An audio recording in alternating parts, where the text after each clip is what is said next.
have mercy. Okay, what are we doing? Um, okay. I feel like I'm running around with it like a chicken with my head cut off. Okay. Yes, I am aware that. Okay. Oh, oh, oh. Whew. Hello, you guys. Oh my lord. Let me turn my volume down.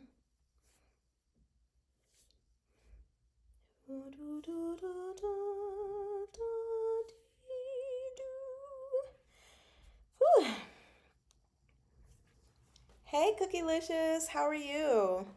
Can you hear me just fine? So let me.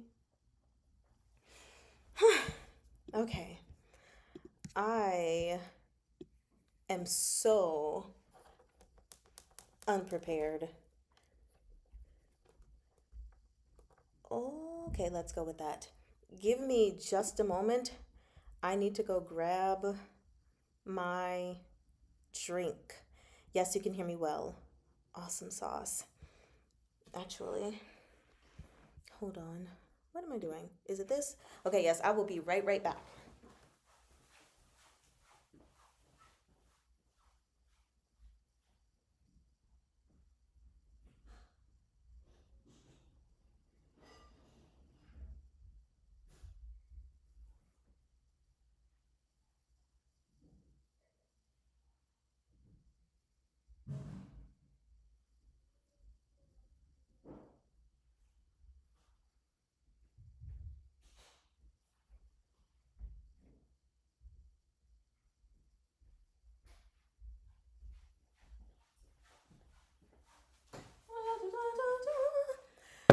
Okay, I'm back. I had to get out, y'all. Excuse me, y'all. I am slightly flustered and just kind of like, because I literally just walked in the door 4 minutes till the live session. Uh, so I'm just kind of like, because I went to support my godson and my nephew. This was their last basketball game of the year, and it was from 8:30. And we started at 8:30, and I just got back home. So like I didn't get to prepare things like I normally like to. I like to have some breathing room before I start a live session, and I do not have a breathing room. Hi Megan. Hi Rubies. Hi Kai Kai. It's good to see you. So yes, excuse my flustery dustery look. Um, yes, we are going to get it together. Anyway, Suki says, I am here. I'm sorry, I am here. Nice that you're here all night. No, I'm kidding. Cue basketball song from Space Jam. Look, yep, now he's moving on to soccer. My godson is moving to soccer, and my nephew is moving on to track. So before that, my nephew, he played soccer, and my godson, he was too young to play anything. So basketball was his first sport, but I don't think he really cared for it, but he's super excited about soccer. So also, I need to take out my aligners. Ah, told y'all I'm not ready. Okay.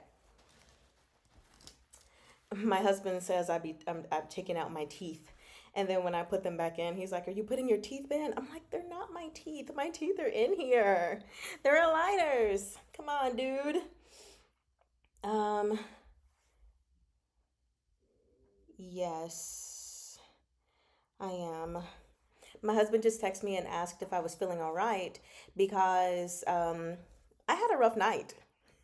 Had a rough night of sleep. I got myself to sleep and like one or so. I was trying to go to bed at a reasonable hour so that I could have plenty of energy. And my body decided to wake me up at like 5:30. And so I was like, I need to go back to sleep. And I was hungry, of all things. So I drank some water and I was like, please go back to sleep, please go back to sleep. And then I woke up at like 7:30 to get ready, you know, for my godson and nephew. And I wanted to stop at Starbucks to get me a little and the line was too long. So then we rode past another one. Line was too long. So we took me to Wendy's instead, and I got a drink from them. And at first, I wasn't really paying attention. I was like, this don't taste as good as the last I remember. But then after a while, I was like, wait, this tastes spoiled. So my husband just asked me, am I all right? Because I told him I think this drink is spoiled earlier. And then I threw it out because I was just like, ah. So just excuse everything about me today. Hopefully feel well um and nothing happens. But yeah, things are things are great over here. Things are great. So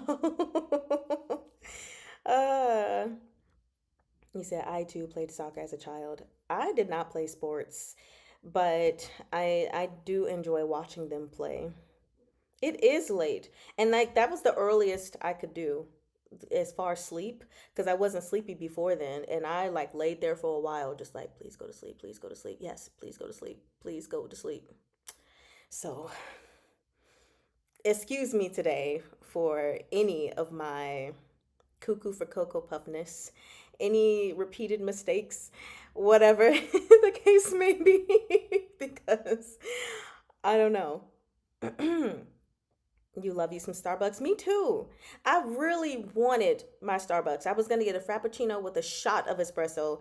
But those lines, I was like, why is everybody having the same idea as me? Why does everybody want to go to Starbucks? Go back home. So I couldn't get it because we had to be on time for the game. Um, no, that sounds like a terrible start to the morning, doesn't it? I'm still smiling though. I'm still smiling. And so, yeah, as soon as I came back inside, I'm like, okay, I gotta pee. Okay, I gotta hurry and put some water on the stove. Okay, hurry and set everything up. I was like, this was too much. This was way too much for my the start of my day. It's not even noon yet. Not even noon. The ball never came near you. He said you were a goalie. You sat on the ground the whole time and looked for. Oh my gosh, really? You got work to do, so you'll be listening but not responding. Cool beans. Spidey shirt is cool. Yes, I wore it specifically for my godson because he loves Spider-Man. So I was like, last game, let me, rock it out for him.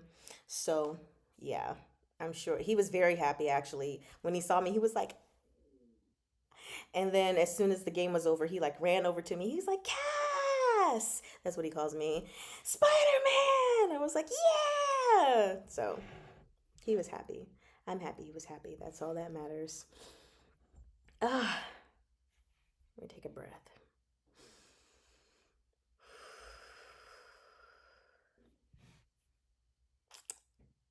Okay, that was a good breath. Oh, this smells good. That's probably the cardamom I'm smelling. Oh, yeah, that smells excellent. So, anyway, yeah, he's like super obsessed with Spider Man. So, I'm sure whatever he does for his birthday this year, much like last year, will be Spider Man themed because he has not gotten over Spider Man. Your parents eventually decided sports were not for you. Arts it is. You know, maybe sports could have been for me if I was like required to do them, but the only time I was required to do them was in, like gym class when they were like, okay, time to learn volleyball, time to learn tennis, time to learn flag football. But like outside of that, I wasn't really required. So me don't play sports. Me just look at them and not all of them. Um, but anyway, how has you guys' mornings went or days if it's already late for you? Um, how's y'all day been? How's y'all morning been? I hope it's been a lot less crazy than mine. Also, I wanted to show you guys one of my friends that I did an art session with yesterday. She actually got me some early birthday presents. And so the first thing that I opened, I like opened it and then just like sat it down really quickly and didn't even realize I sat it down facing up. And then I looked at the bag she bought me. Yeah, poison. I was like, this is so cute. She was like, yeah, I was thinking you could just like slip a little book in there and then go whenever you want to go somewhere and read. And I was like, thank you. This is so nice. It fits a book perfectly, and I can stick like a highlighter and a pen in there. And then I was like, okay, let me see this other thing. Y'all, this other thing. I didn't even realize it when I first sat down. Y'all know me by now.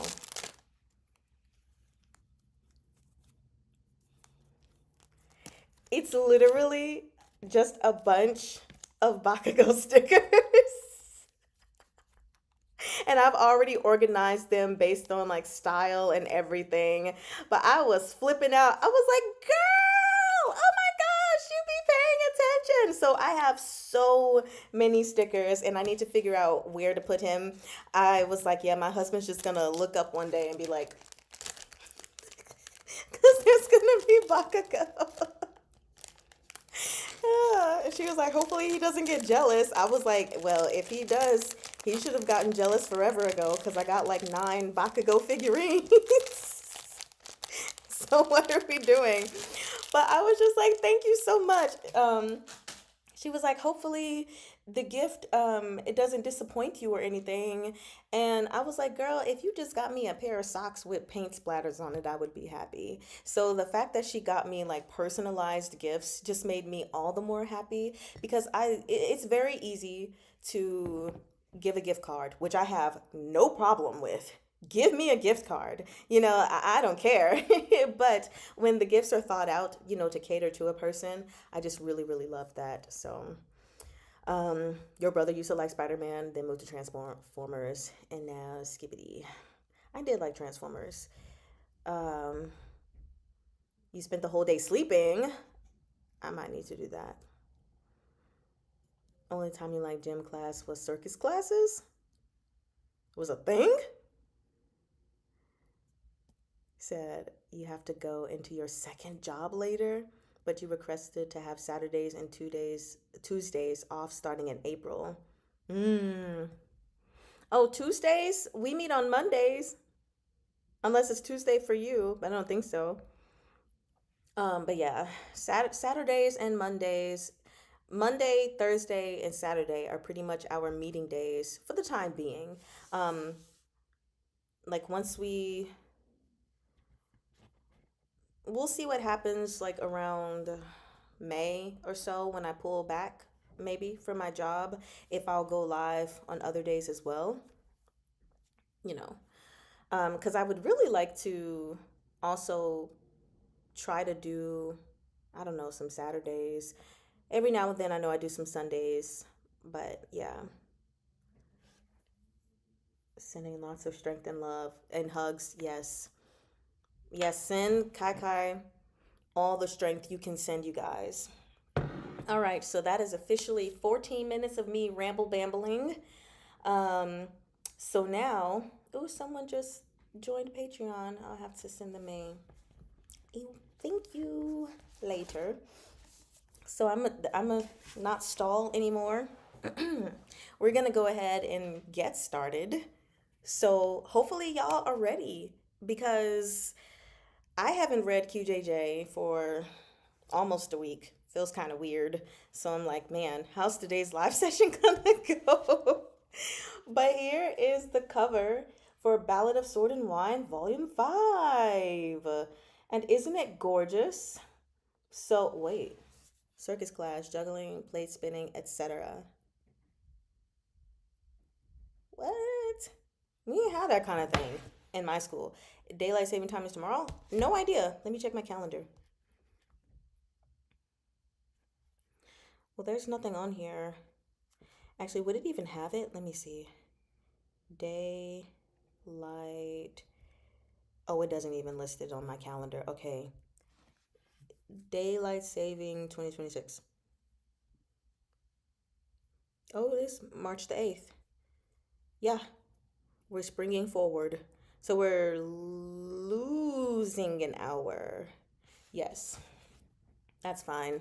Not really, but it's fine. You said this is your favorite QJJ cover? You think it's 2/3 a.m. on Sunday, Eastern Standard Time? But yeah, let me open it up actually so that we can view like the whole thing, which, oof, I hate when I have to pull apart my cover like this, my books, but there you go.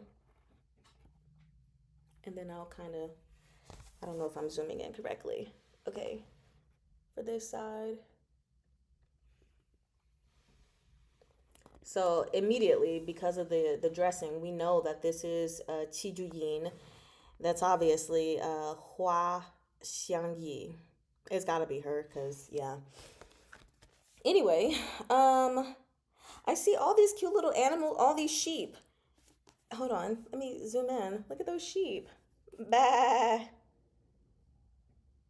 You said stream time is gonna change for you. Oi. You almost done with volume 4 of the last chapters. Yeah.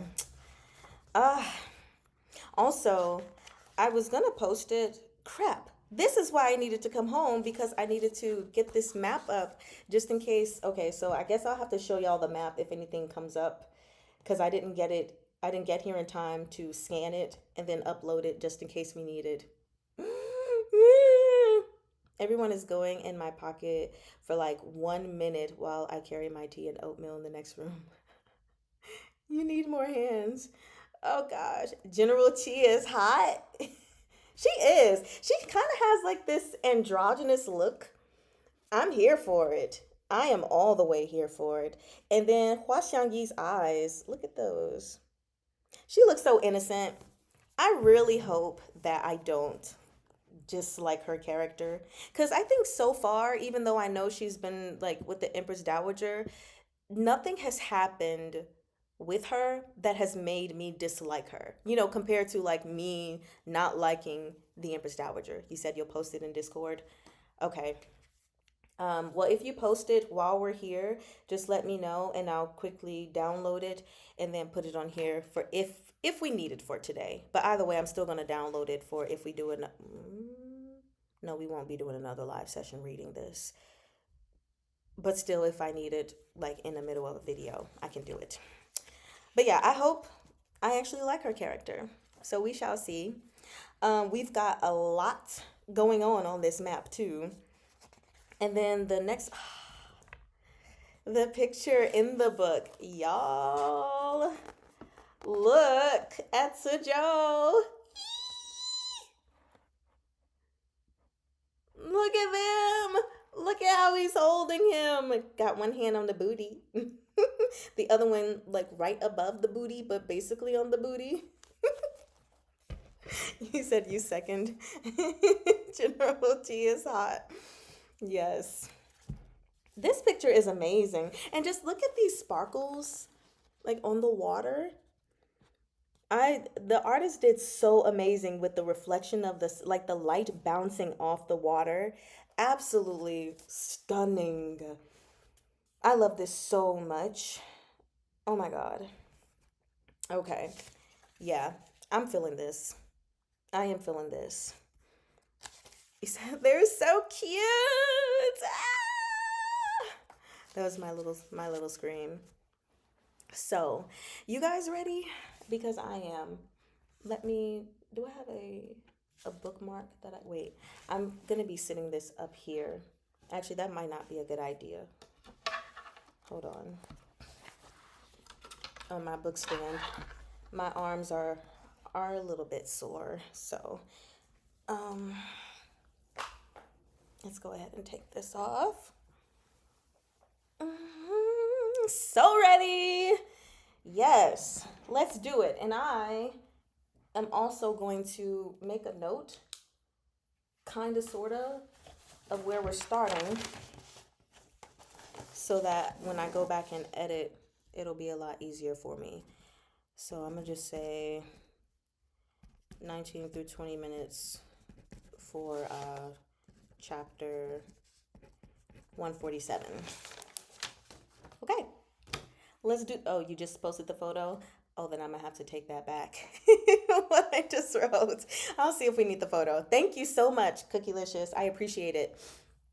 So we have chapter 147, Stepmother.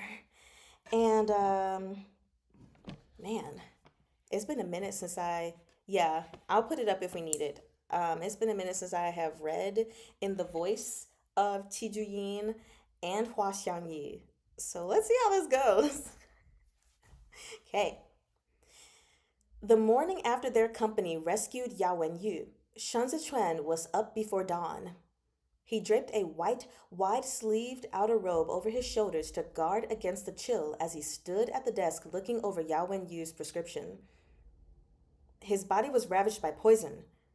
Teapot in hand, Tiao Tianya poured a cup for Shen Zichuan. It's astonishing he's still alive. Shen Zichuan picked up the teacup. Given Xue Shujuo's usual methods, he would have aimed to kill. His brows drew together. Is there no hope for his legs? No. Xiao Tianya put the lid on the pot. Shen Zichuan couldn't bring himself to drink the tea.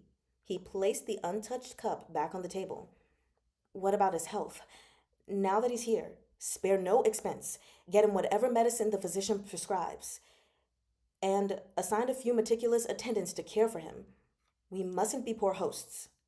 Seeing Xiao Tianya silent, Shen Zichuan understood. Yao Wenyu's health would never be recovered. Oh. While they had been conversing the previous night, Yao Wenyu had repeatedly coughed bloody spittle. Shen Zichuan paused before asking, Is he awake? I'll pay him a visit. When Shen Zichuan arrived, he saw the maidservants waiting in attendance under the eaves, as petrified as cicadas in winter.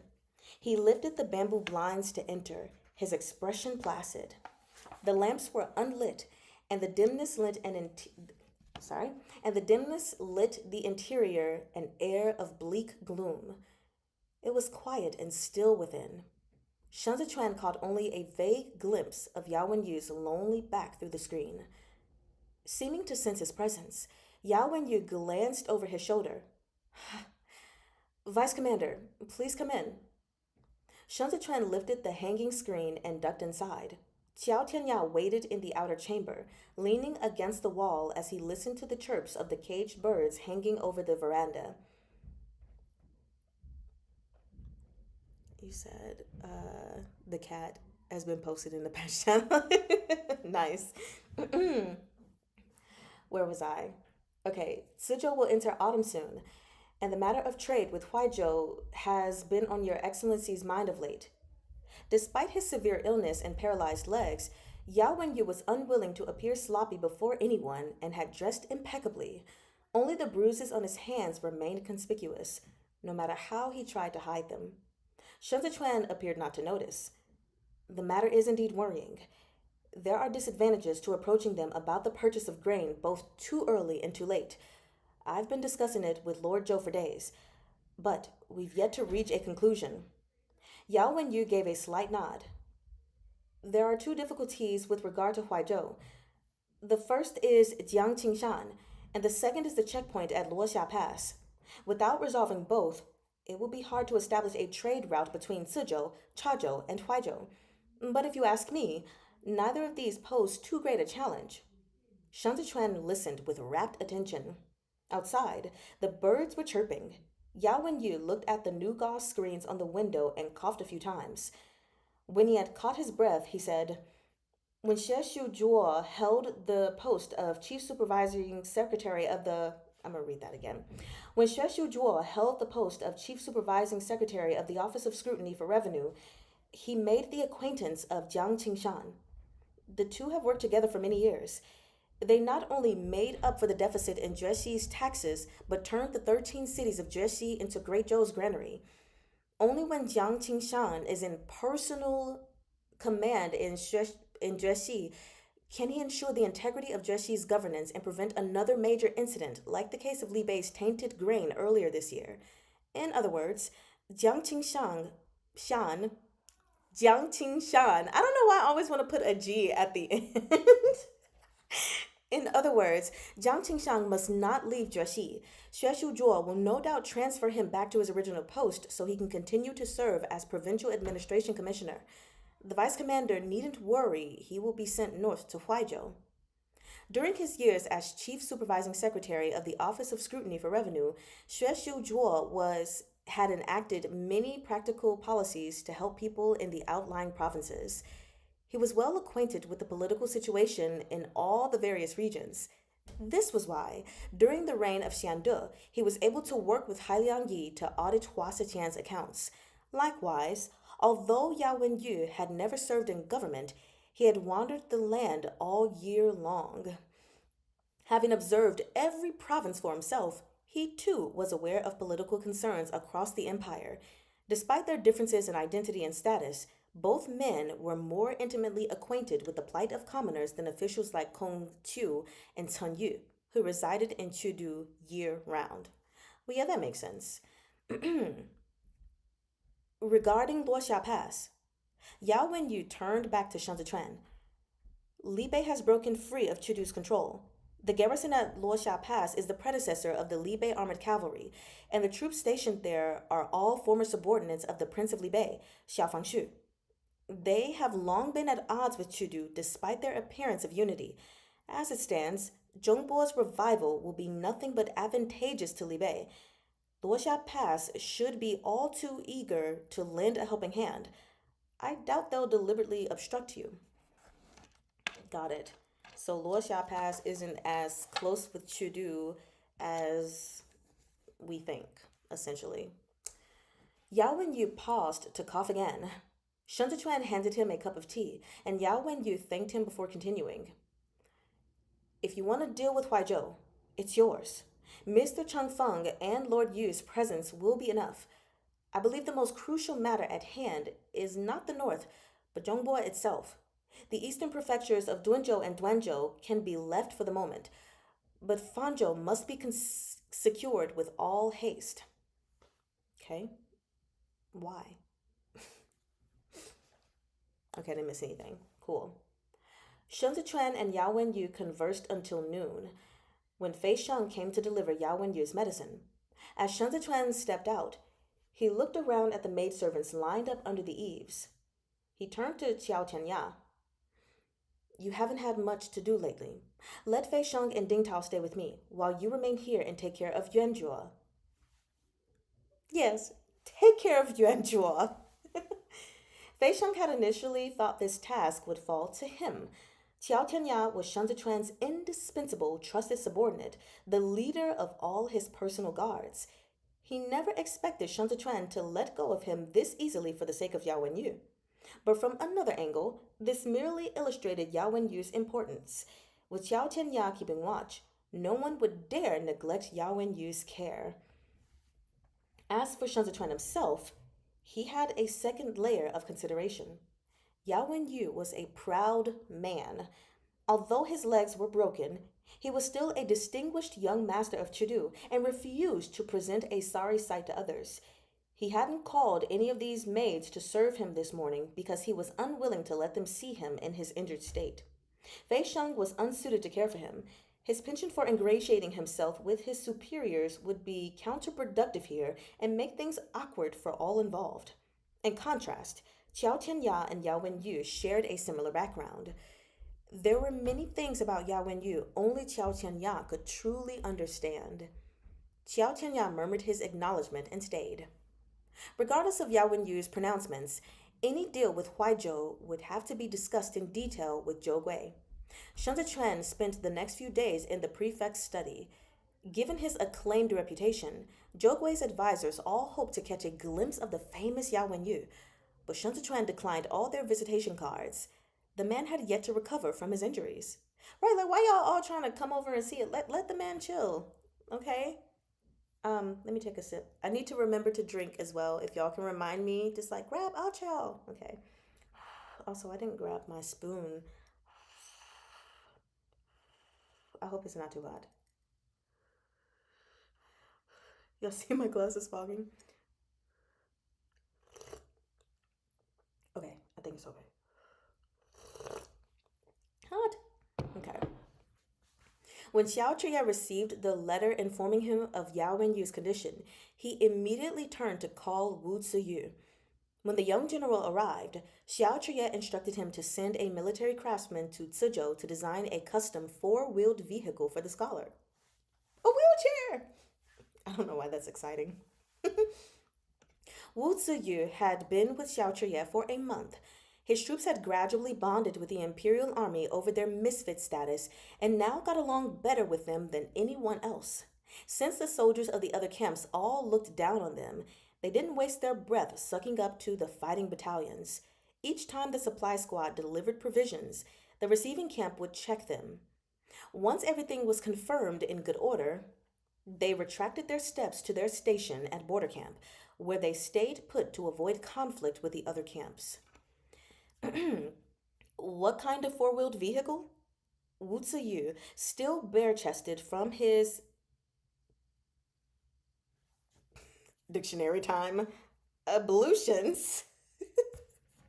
I'm assuming like the things around his neck maybe from the rope. Ablutions. This is a new one. Hold on. Ablution. Okay, well, I was saying it right. Ablution, the act of washing oneself. Oh, I was all the way off. The act of washing oneself, often used for humorlessly formal effect, a ceremonial act of washing parts of the body or sacred containers. Interesting. Oh, y'all are. It's too late. I already looked it up.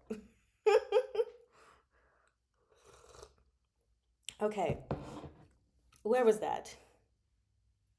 Okay. Wu Ziyu, still bare chested from his ablutions, trailed behind Xiao Chuye. For military sieges, transporting supplies, or Tan Tai Hu socked Wu Ziyu on the shoulder and scolded with a laugh. Did you did he ask you for a craftsman? Master has given his orders. Just do it. You're slow at typing. No, I don't think it's that. There's also a delay. So like I how long is the delay? I didn't check in a while, but the last time I checked it was at least 15 seconds or so. So by the time you guys comment certain things, I've already looked something up or discovered the answer for myself and then I see you guys' answer. So it's fine. I've got to at least get the details clear so I can prepare materials before they head out, Wu Tsuyu retorted. The military craftsmen of Libe were renowned for their skill. Their workmanship was known to be excellent, and all the materials they used came straight from the Hongyan Mountains. They wouldn't care to source anything in Zhongbo. The military craftsmen of Libe were renowned for their skill. Their workmanship was known to be excellent, and all. Did I just read that again? That's what I get for looking over at a comment that I saw. Blah blah blah blah blah. Okay. They wouldn't care to source anything from Zhongbo. Yes. For moving about. Xiao Chuya had just dismounted and was filthy from head to toe. They'd been on the road for 6 days returning from the front lines. Everyone was exhausted. Wu Ziyu turned back to relay the command, while Chen Yang followed Xiao Chuye into the tent with the rest of his personal guards. The tables and chairs that had originally occupied the tent had been removed, replaced with a newly constructed sand table. Gu Jin was waiting when they arrived. Gu Jin. Xiao Chuye shrugged off his outer robe and tossed it to Chen Yang. He propped both elbows on the edge of the sand table, eyes already on the lay of the land. Report. Gutin pulled off his helmet, his face drenched in sweat. He pointed to Tudalung Banner. When we brought the provisions up this time, I made a special trip around Tudalung Banner with our cavalry. It's just as you suspected. Huhulu was redeployed to the southeast to make way for someone else. The commander stationed up north now is a man named Hassan. According to Wutuyu's information, Hassan is Amur's son from the Hanma tribe. At the start of spring this year, the Biansha horsemen attacked 3rd Sand Camp. Hassan led Amur's vanguard against Zhao Hui in battle. The three great battalions of Liu Yang lost 800 men in that fight. Chun Yang pulled over a folding chair, and Xiao Chuye sat. Those are heavy casualties. Remarkably heavy. Gu Jing pushed aside a strand of damp hair and continued. This man is cunning and ruthless, but not reckless. When the heir was badly injured and Amur had him surrounded on all sides, Zhao Hui rushed over to provide reinforcement, only to end up trapped by Hassan on the plains. The entire squad was thrown into chaos. That man is educated. Wu Ziyu, slipping on his coat as he entered the tent, spoke up from the back. In terms we would use, Hassan is Amur's lawful son. While Amur has over 10 sons, he only remembers a few of them. That's not funny. Of course, of those, Hassan's mother is the most distinguished. She's known as the flower of the Hanma tribe. Amur's control over the Hanma is, in large part, due to her influence. The status of the sons depend on the status of his mother, and Hassan is the son who, by virtue of his mother's status, was raised at Amur's side and personally taught by the man himself. In the future, he will inherit Amur's title of Great Hero. I've only heard this and never seen it myself, but apparently he's well versed in the art of war. Even Huhulu was afraid of him. Why didn't you say so earlier? Tantai Hu stroked the scar on his face. If I'd known of his prowess, I would have stayed in Tudalung Banner and not returned. You'd just be serving your head on a platter. Wu Ziyu came to a stop beside the sand table. After a moment of hesitation, he added, his fighting style is actually pretty similar to our Supreme Commander's. Then he's also ill-suited to be stationed on garrison duty. Xiao Chuye set his thumb ring straight. I bet he likes to provoke others into attacking, right? The various generals didn't respond, silently musing that the second young master was rather self-aware. Isn't this something that I said about Xiao Chuye before, that he is very self-aware and socially aware? The man is, he's got some good emotional intelligence. Gu Jing coughed lightly. Hassan wasn't commanding the fight against Li Bei before this year. Until then, he'd mainly been stationed in the southeast, where he gave Qidong hell. Hassan was the one who injured Qi Shiyu and almost took his head off. It was him? Tantai Hu gasped. Then I've heard of this man too. Marshal Qi herself fought him back then, when Qi Shiyu was trapped on the east side of Biansha's camps and couldn't break through.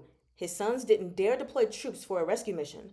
Marshal Qi went to Chijuan, Bianjuan, and Sijuan commanderies one after another to request reinforcements. Sijuan vehemently refused, and it was the Lu clan of Bianjuan who stepped forward to solicit assistance from Suotian Pass. The Grand Marshal gathered these three forces into an army strong enough to venture into enemy territory and rescued her father. That battle had propelled Qi Juyin to fame. She had taken advantage of the direction of the wind and burned 10 li of the linked Biansha camp's provisions. It was this that earned her the epithet windstorm through the scorching plains. Windstorm through the scorching plains. But the battle had not been an easy one. In truth, the legend that followed omitted part of the story. Hassan had hunted Qi Juyin for thousands of li after she had rescued Qi Shiyu. The return path of the Qidong garrison troops had been paved with blood. Xiao Chuye's eyes brightened slightly. I see. In that case, I know him too. This man was Lu Guangbai's arch enemy. Lu Guangbai's name makes an appearance again. Still waiting for my babe. Okay. Any day he wants to reappear. Okay, who's talking? Xiao Chuye. 3 days ago, Zhao Hui led the Liuyang camps up north to Tudalung Banner to take over Guo Weili's post and faced Hassan. Xiao Chuye turned his thumb ring. Right now, we no longer have any reinforcements backing us. Li Bei has only 2 major camps left in the southeast. Guo Weili's 3rd sand camp and ours. Even if it traveled at a snail's pace, The news that we beat back Hu Halu would have reached Amur's ears by now. This is an opportunity. If he hasn't alerted his original plan, the Biansha horsemen will launch an assault on Third Sand Camp before the middle of the 8th month at the latest. We need to kick Guo Wei Li in the ass as hard as we can to keep him awake. Uh, Hang on, Wu Ziyu interjected. Guo Wei Li won't fall asleep. He gets overly excited. That's his problem. He's apt to get ahead of himself and is easily provoked. If Hassan tricks him and leads him away from the camp to slaughter him, then what are we, a bunch of soldiers who move supplies around, supposed to do? Xiao Chuye, Gujin, and Tantai Hu turned their heads to him as one and said, "Fight." I don't know why that's funny. But what are we supposed to do? Fight? I'm sorry, hold on. Wu Ziyu wiped spittle off his face. Okay. Um, we don't have the authority to move without orders, and not to put a damper on everyone's fighting spirit, but it was partially blind luck we won the battle at Third Sand Camp. Huhulu was another Guo Wei Li. He took our Supreme Commander's bait and was defeated with the element of surprise. But now the Biansha soldiers know our strength. Amur won't repeat his mistake. Their next attack will be an all-out assault, the kind they've been launching on the front lines. They'll be fighting a genuine siege war, and we'll no longer have the advantage. Xiao Chuye got right to the point. That's why, when you quick kick Guo Wei Li in the ass, you have to tighten the collar around his neck at the same time. If he dies, it has to be because he was strangled to death. No one was willing to deal with Guo Wei Li. They had nearly come to blows during the handover at Third Sand Camp.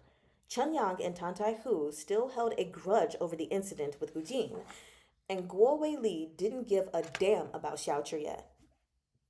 But the fact was, it was dangerous to leave things like this. If the generals were not of one mind, accomplishing anything would be an uphill battle. Even if Xiao Chuye was a superhuman warrior, the strength of one man was meaningless in the face of thousands of soldiers and horses. What was more, their enemies weren't fools. The old vulture in command was smart as a whip. Tilting his head back, Xiao Chuye stared at the roof of the tent. So damn annoying. Chen Yang, who had been quiet all this time, flipped open his notebook and said solemnly, "And now for a message going to send from Suzhou." He said, Xiao Chuye's eyes darted over. I'll read it myself. That the marriage alliance between Hua and Qi will take place in 3 days. Chen Yang paused, then continued, reading Shen Lanzhou's words without inflection. It's a joyous event for Marshal Qi to have gained a stepmother. What gifts shall we send her? What gifts shall we send her? Xiao Chuye's smile was thin. Xiao Chuye's smile was thin. Send her our congratulations. That's the end of that chapter. So, I don't know if I have anything to say about this chapter really. So, I love how it's titled Stepmother, and yet it really wasn't until the very end where stepmother was mentioned. But okay, we have Yao Wenyu, who's basically, you're late. Oh, me sorry. You's late. Me sorry. A whole chapter late. Yeah, we just finished a chapter. I sorry. So yeah, Yao Wenyu, there's just no recovering for him. Yes, welcome.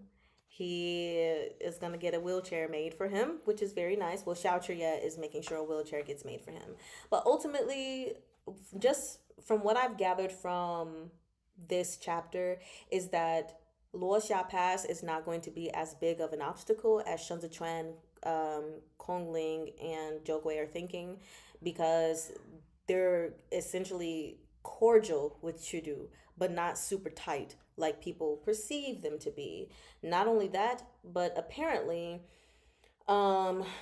settling some kind of deal with Chajo is not going to be an issue, not even Huaijo. What's more so an issue is Fanjo. Apparently, that needs to be handled really quick.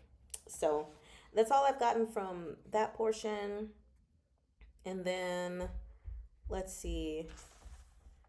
Are we going to have a group of Willy Boys now? I don't know. I love Luan Chung.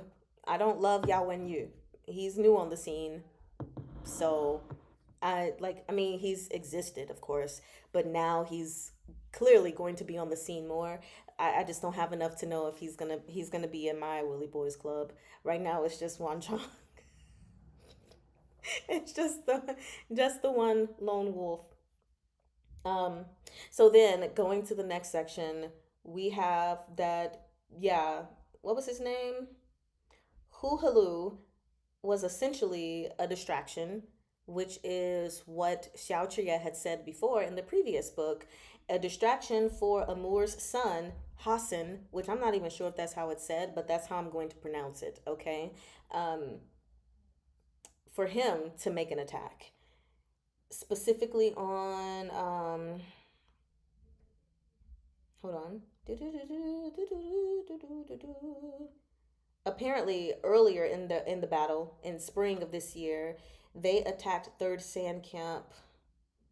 Hassan led the vanguard to go fight Zhao Hui, and they lost 800 men. That is a lot of men, but he is good to cats. That's nice. Still doesn't mean I love him. I think all people should be good to their animals, but that's not something that just is like, oh my gosh, to me. I'm not even a cat person. I don't have a problem with cats, but I'm not a cat person. You said whenever I hear that guy's name, Hulugu from, yes, that's been an issue for me. Like when I'm reading, I'm like Hulugu. So like if I ever stumble on his name, just know it, yes, it's because my brain is like Hulagu? No, Hulu. Also sometimes I'm like, is it Hulu or Hulu? I'm like hula hoop. Let's just call him hula hoop. Okay? For the rest of this we're gonna call him hula hoop. Yeah. So anyway, Xiao Tria he's ready to fight. Okay, he's ready to fight, and I want my baby to get his chance to fight. And then last but not least, it's time for a wedding. I can hear the bells. La da dee dee dee. I can hear the bells. So anyway, unless anyone else has anything to say about that chapter, we're gonna move forward. In ancient times, people weren't always good to animals, so bonus for me. Oh, yeah. Like I said, I just need more information on him before I can be like, oh, I like him. I mean, I did the same thing with Xiao Chuye though. When we first started the story, I was like, I mean, he doesn't seem like a bad character, but I got more from Shun Chuan, so it was like, I just need more. So, um, hairspray moment. Fight Club rules.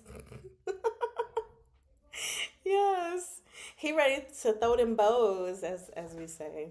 So, let's go ahead and go to the next chapter, which is called Victory and Defeat. This is chapter 148. So, whose victory? Whose defeat in the war, or some of the more political battles? Is it victory for who I want it to be victory for? Let's find out. Also, I'm trying to make sure I have this so it doesn't accidentally pull out my thingamabobber.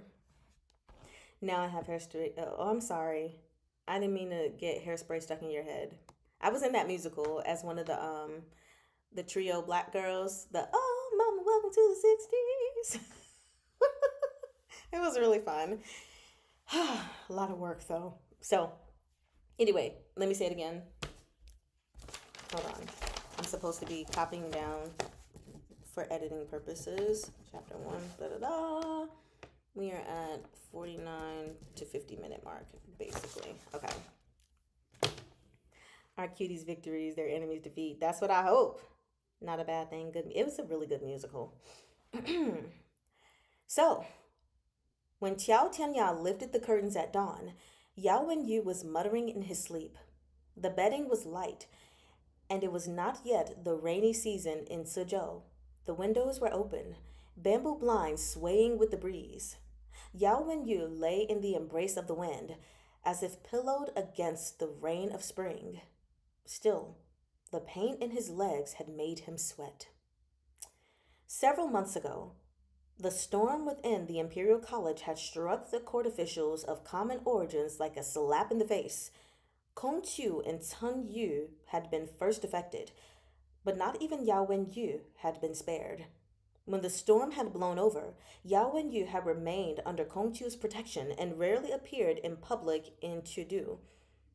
He had quietly visited Hailiang Yi's final resting place on Mount Bodhi every day until the one his carriage was ambushed. I feel like there's a word missing there.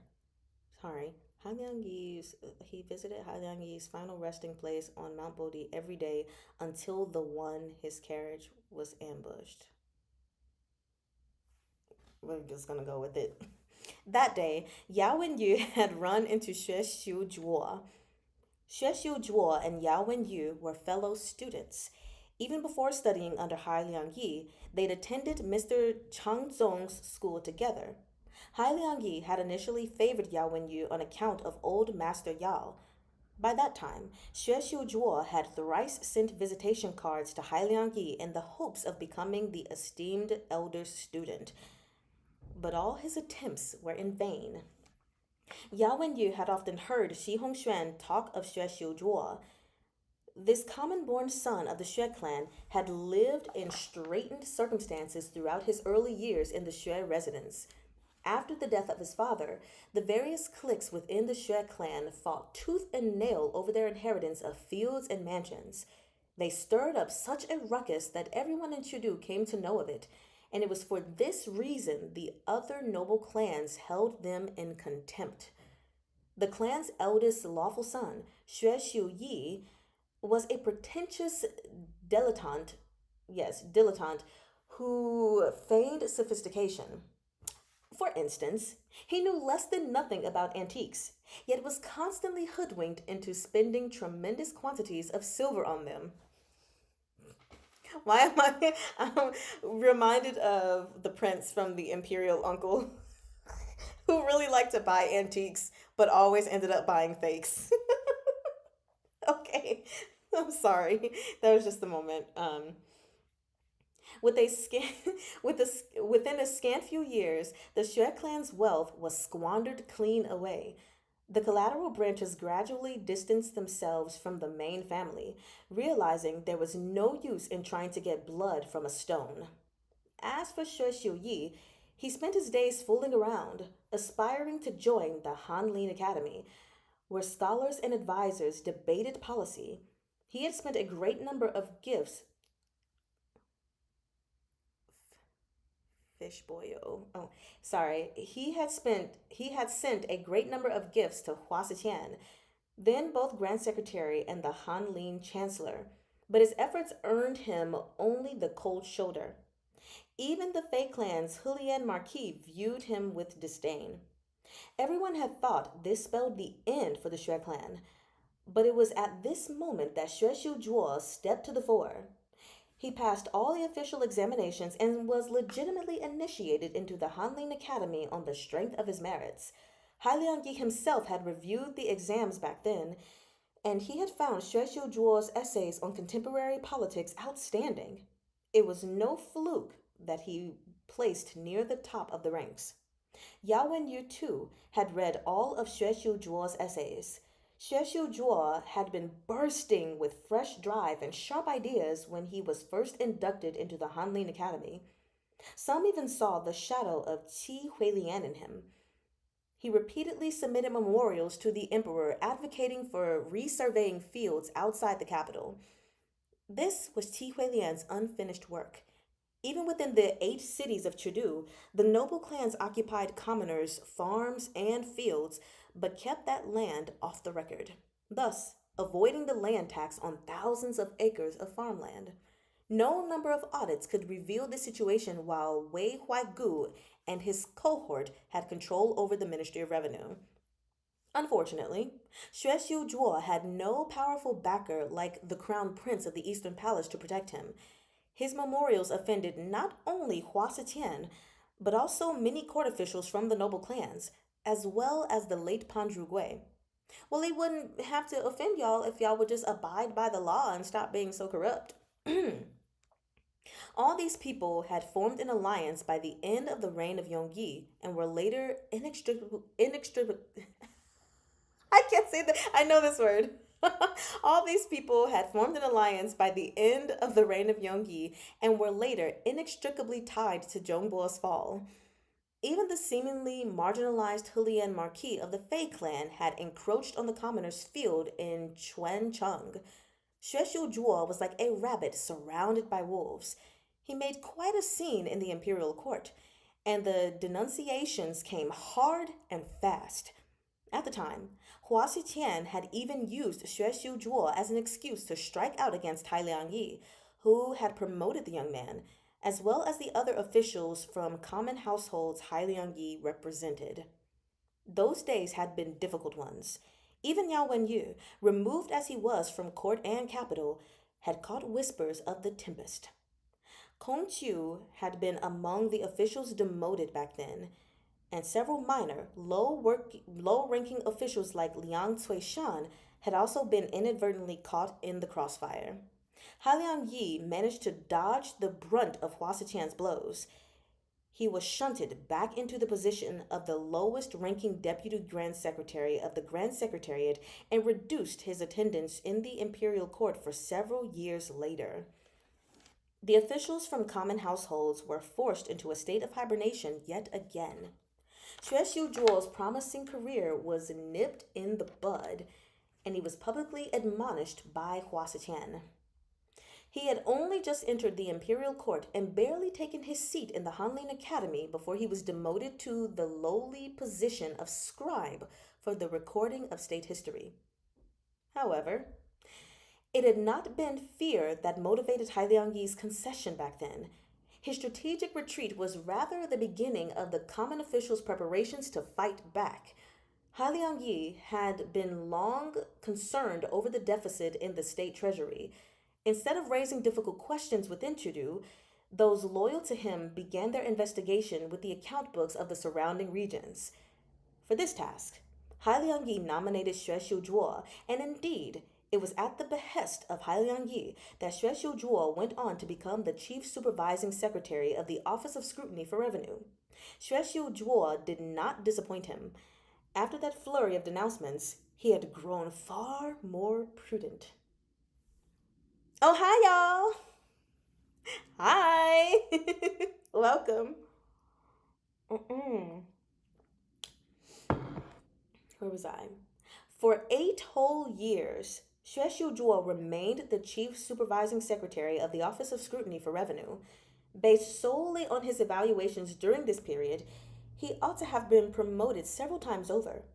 Han Liangyi had deliberately held him back to be tempted and honed. Yao Wenyu understood Han Liangyi's intent all too well. He felt this man must have truly been born to be an official. Not only did Xue Xiuzhuo harbor no resentment at this treatment, he did a spectacular job in his smaller role. He knew the local political situations in Jueshi and the 8 cities of Chudu like the back of his hand. Jiang Qingshan was no doubt the one to thank for the restoration of Jueshi's granaries to their former abundance, but neither could Xue Xiuzhuo's contributions be dismissed. On the other hand, Jiang Qingshan held Yao Wenyu in no high esteem. He had never read Yao Wenyu's essays. He and his consort were focused on practical action. To pragmatic officials like them, even if Yao Wenyu was a true genius, it was Xue Xiuzhuo who had their regard. Really quickly, I just want to say, going back where it says, Xue Xiu Zhuo harbored no resentment at this treatment. That makes me suspicious. Does that make anyone else suspicious? Because what I have noticed is that any character who's not holding resentment is definitely holding resentment. And they turn out to be a complete psychopath. So, is this gonna be the case? Is Xue Zhuo really like a complete psychopath? Is he the big boss for real? I'm just saying, that's a concern. He had no resentment for the treatment that he suffered right out of getting into the Hanlin Academy and getting into his position only to be knocked down like immediately and targeted and everything. You said yes. It makes me suspicious, right? Because this whole time I've been wondering who the big boss is, and at first I thought, okay, maybe there's someone still behind Xue Xiu Zhuo, but I don't know now. Maybe he is. Maybe he's the king of the jungle. Maybe he is the one moving the black chess pieces. Only time will tell. Let's see. Um. Oh, I'm over here. Xiao Chiye had once mused that Xue Xiu Zhuo was more truly Hai Liangyi's student than Yao Wenyu was. I remember that. Xue Xiu Zhuo, not Yao Wenyu, had fulfilled the wishes of Hai Liangyi and the officials from common households. His shocking testimonial at the Nanling hunting grounds had forced Hua Xiqian to revolt, saving years of painstaking effort by the common officials from going to waste. The Xiande Emperor had passed away in short order, the Empress Dowager had been forced to retreat, and the Hua and Pan factions fell to pieces. The nation welcomed a young and healthy new emperor. But not for long. Alas, fate was against them. Li Tianheng was not cut out to sit on the throne. Well, we don't know that. He didn't start out cut out. He could have been if he was given the opportunity. He was just studying, he said. Still, before Han Liangyi's death, Yao Wenyu bore Xue Xiuzhuo no ill feeling. In his eyes, Xue Xiuzhuo was in a unique and tenuous position. He appeared to have abandoned the noble clans, yet he still had the support of Xi Hongxuan and the others. It was as if he walked a tightrope, and the pawns on either side were all expendable, including himself. It was raining when Yao Wenyu met Xue Xiuzhuo on Mount Bodi. They took shelter together in a thatched pavilion, where they settled down to play a game of Weiqi. Not a word was spoken between them during the game. Not a single glance exchanged. Well, that's awkward. They played for several hours, eventually ending in a draw. Before leaving, Xue Xiuzhuo opened his umbrella and looked back at Yao Wenyu. Will you sit for the spring imperial examinations this next year? Yao Wenyu collected the Weiqi pieces one by one. The court already has Xue Yanqing. What need is there for Yao Yuanzhuo? I ain't gonna lie, that's hard to say. Yuanzhuo. The yu twice. Yuanzhuo. Okay. There's a picture. Actually, I'm gonna show this now, because it was of the previous scene.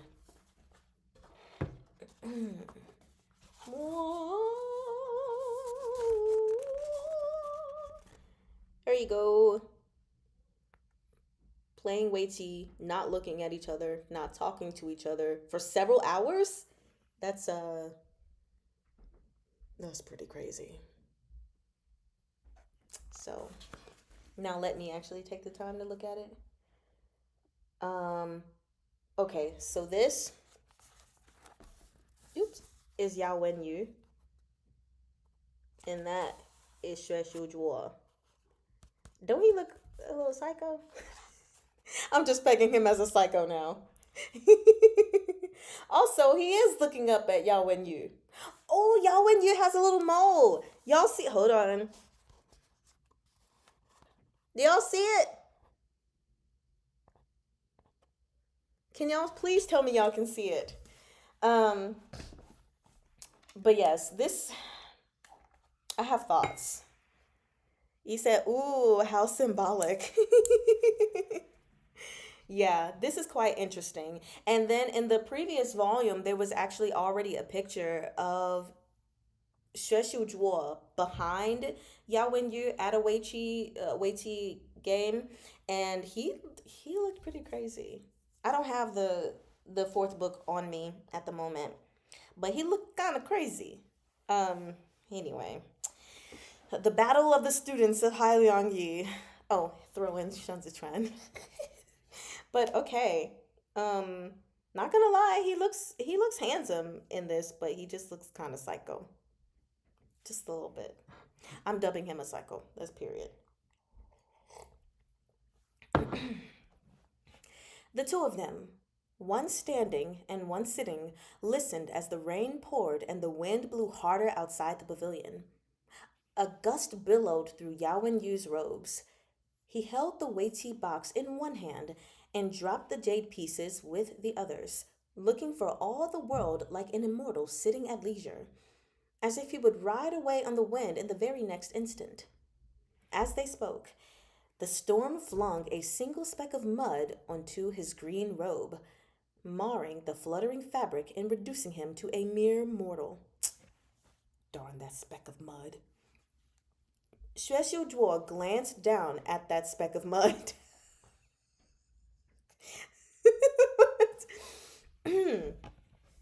When teacher was seriously ill, Kong Chu paid him a visit. You counseled him in the main hall, but the one you plotted against was Han Chung. He looked up at Yao Wenyu's face, as if seeing him in a new light. At that moment, I realized that's all there is to Yao Wenyu. The final Weiqi piece in Yao Wenyu's fingers slid into its box. You're right. That's all there is to Yao Wenyu. A year ago, teacher thought opportunity had come knocking. With the Tianshan Emperor's support, those from common households could show the court what they were made of, but in the end, it was wishful thinking. Xue Xiujuo said calmly. The war between the two sides has raged for years, yet few of the issues that divide them have been resolved. 20 years ago, Qi Huilian proposed a survey of the local farm fields to prevent the noble clans from occupying the land and to restore the regular collection of field taxes. To date, this proposal has yet to be implemented. What has Great Zhou accomplished under teachers' venerated principles of stability? In the third year of Xiande, Jue was struck by natural disaster, Yao Wenyu replied. The state treasury was empty, and Hua Xiqian was unwilling to provide aid to the 13 cities. Tens of thousands of commoners were left destitute and homeless. It was Jiang Tingshan who took it upon himself to unlock the granaries and risked his head taking on insurmountable debt. If not for the assistance of the moderates in Chudu, who audited the accounts and forced Hua Xiqian's hand, all the grain in Zhongbo would have streamed into the pockets of the noble clans.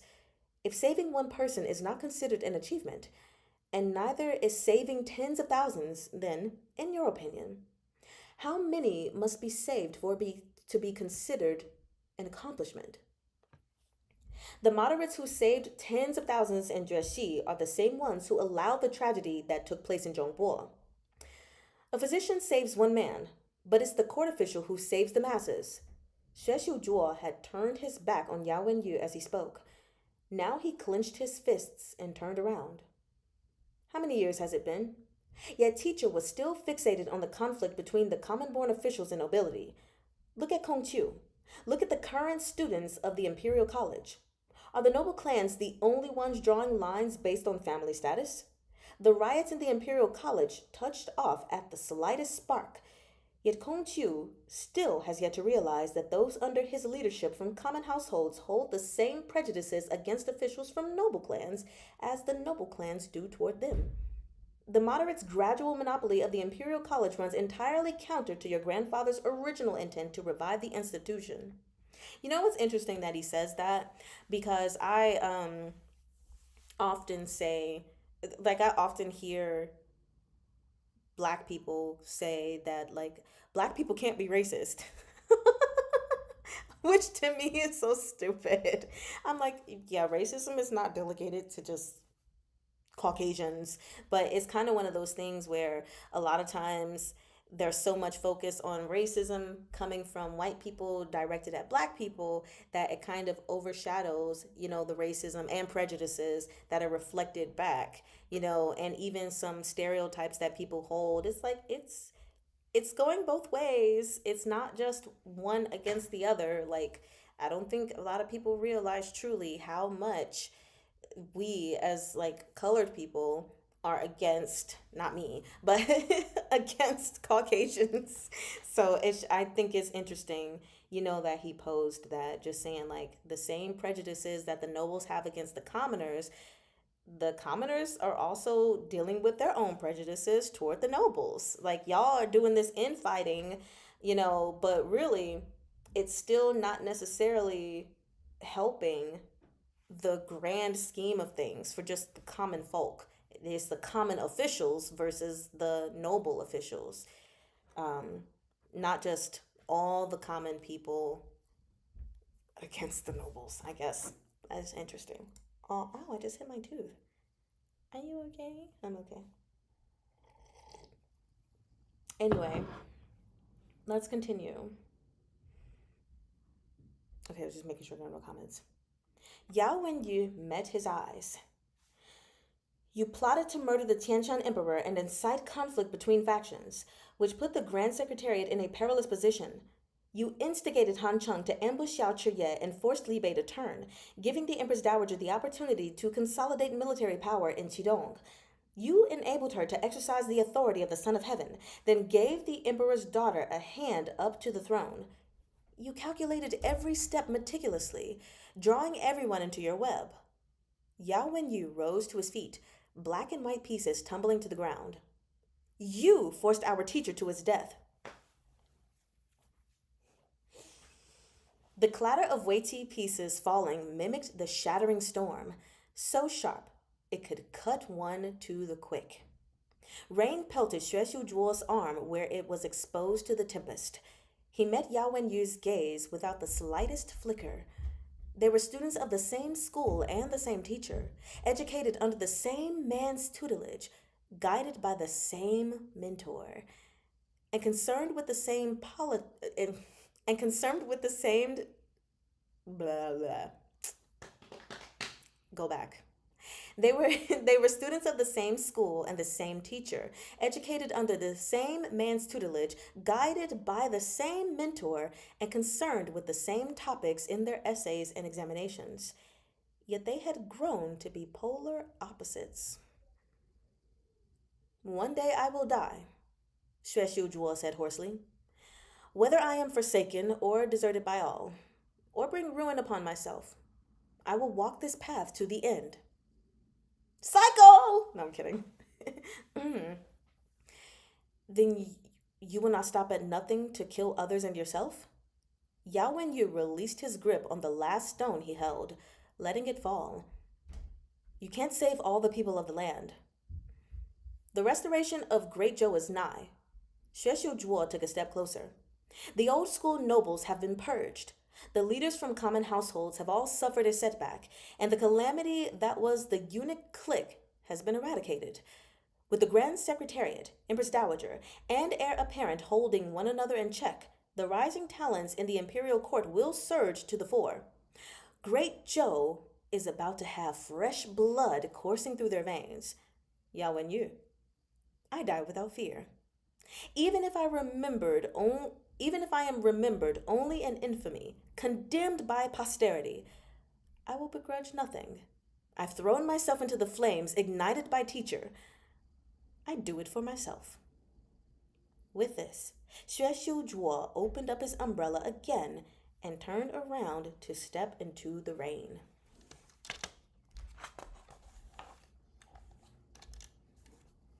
Yao Wenyu remained motionless. You've won for now. He raised his voice. You've won one game, but this is far from a victory. The land is in chaos, and the variables are endless. You can't make a pawn of everyone, 学修卓.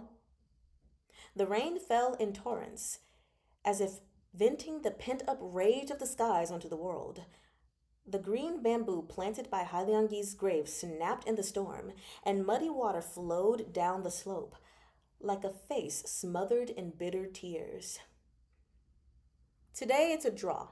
The victory is yet to be determined. Xue Zhuo stopped in his tracks, but did not look back. But as you say, there's already a Xue Yanqing in this world. What need is there for Yao Yuanzhuo? You and I do not walk the same road. After tonight, our paths need not cross again. This game isn't finished, Yao Wenyu said. There is no such thing as a draw where I'm concerned. Xue Zhuo's shoulders shook, as if in laughter. He looked back for the last time and pinned his gaze on Yao Wenyu. A curtain of rain fell between them. Suddenly, it seemed they had always been separated by a deep chasm, like the reflections of heaven and earth. They could never be fellow travelers. Yao Yuanzhuo and the always obstructed Xue Yanqing. From their lineage to Hailiang Yi's choice of pupil, Xue Zhuo had never once won. Yet at this moment, he was the picture of condescending pity. You've lost. Excuse you. 1 second, you guys.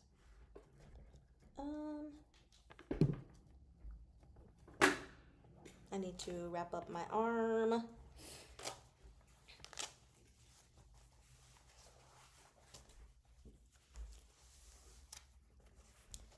This is a very intense conversation between these two.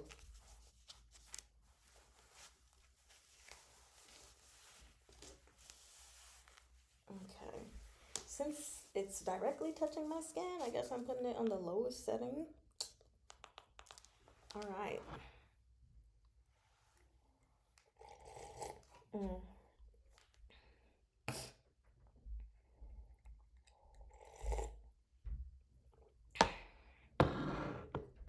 I hope y'all are enjoying these chapters so far. It's digging into some things. I feel like I'm gonna have to re-listen to it myself when I edit. Okay. The carriage raced down the mountain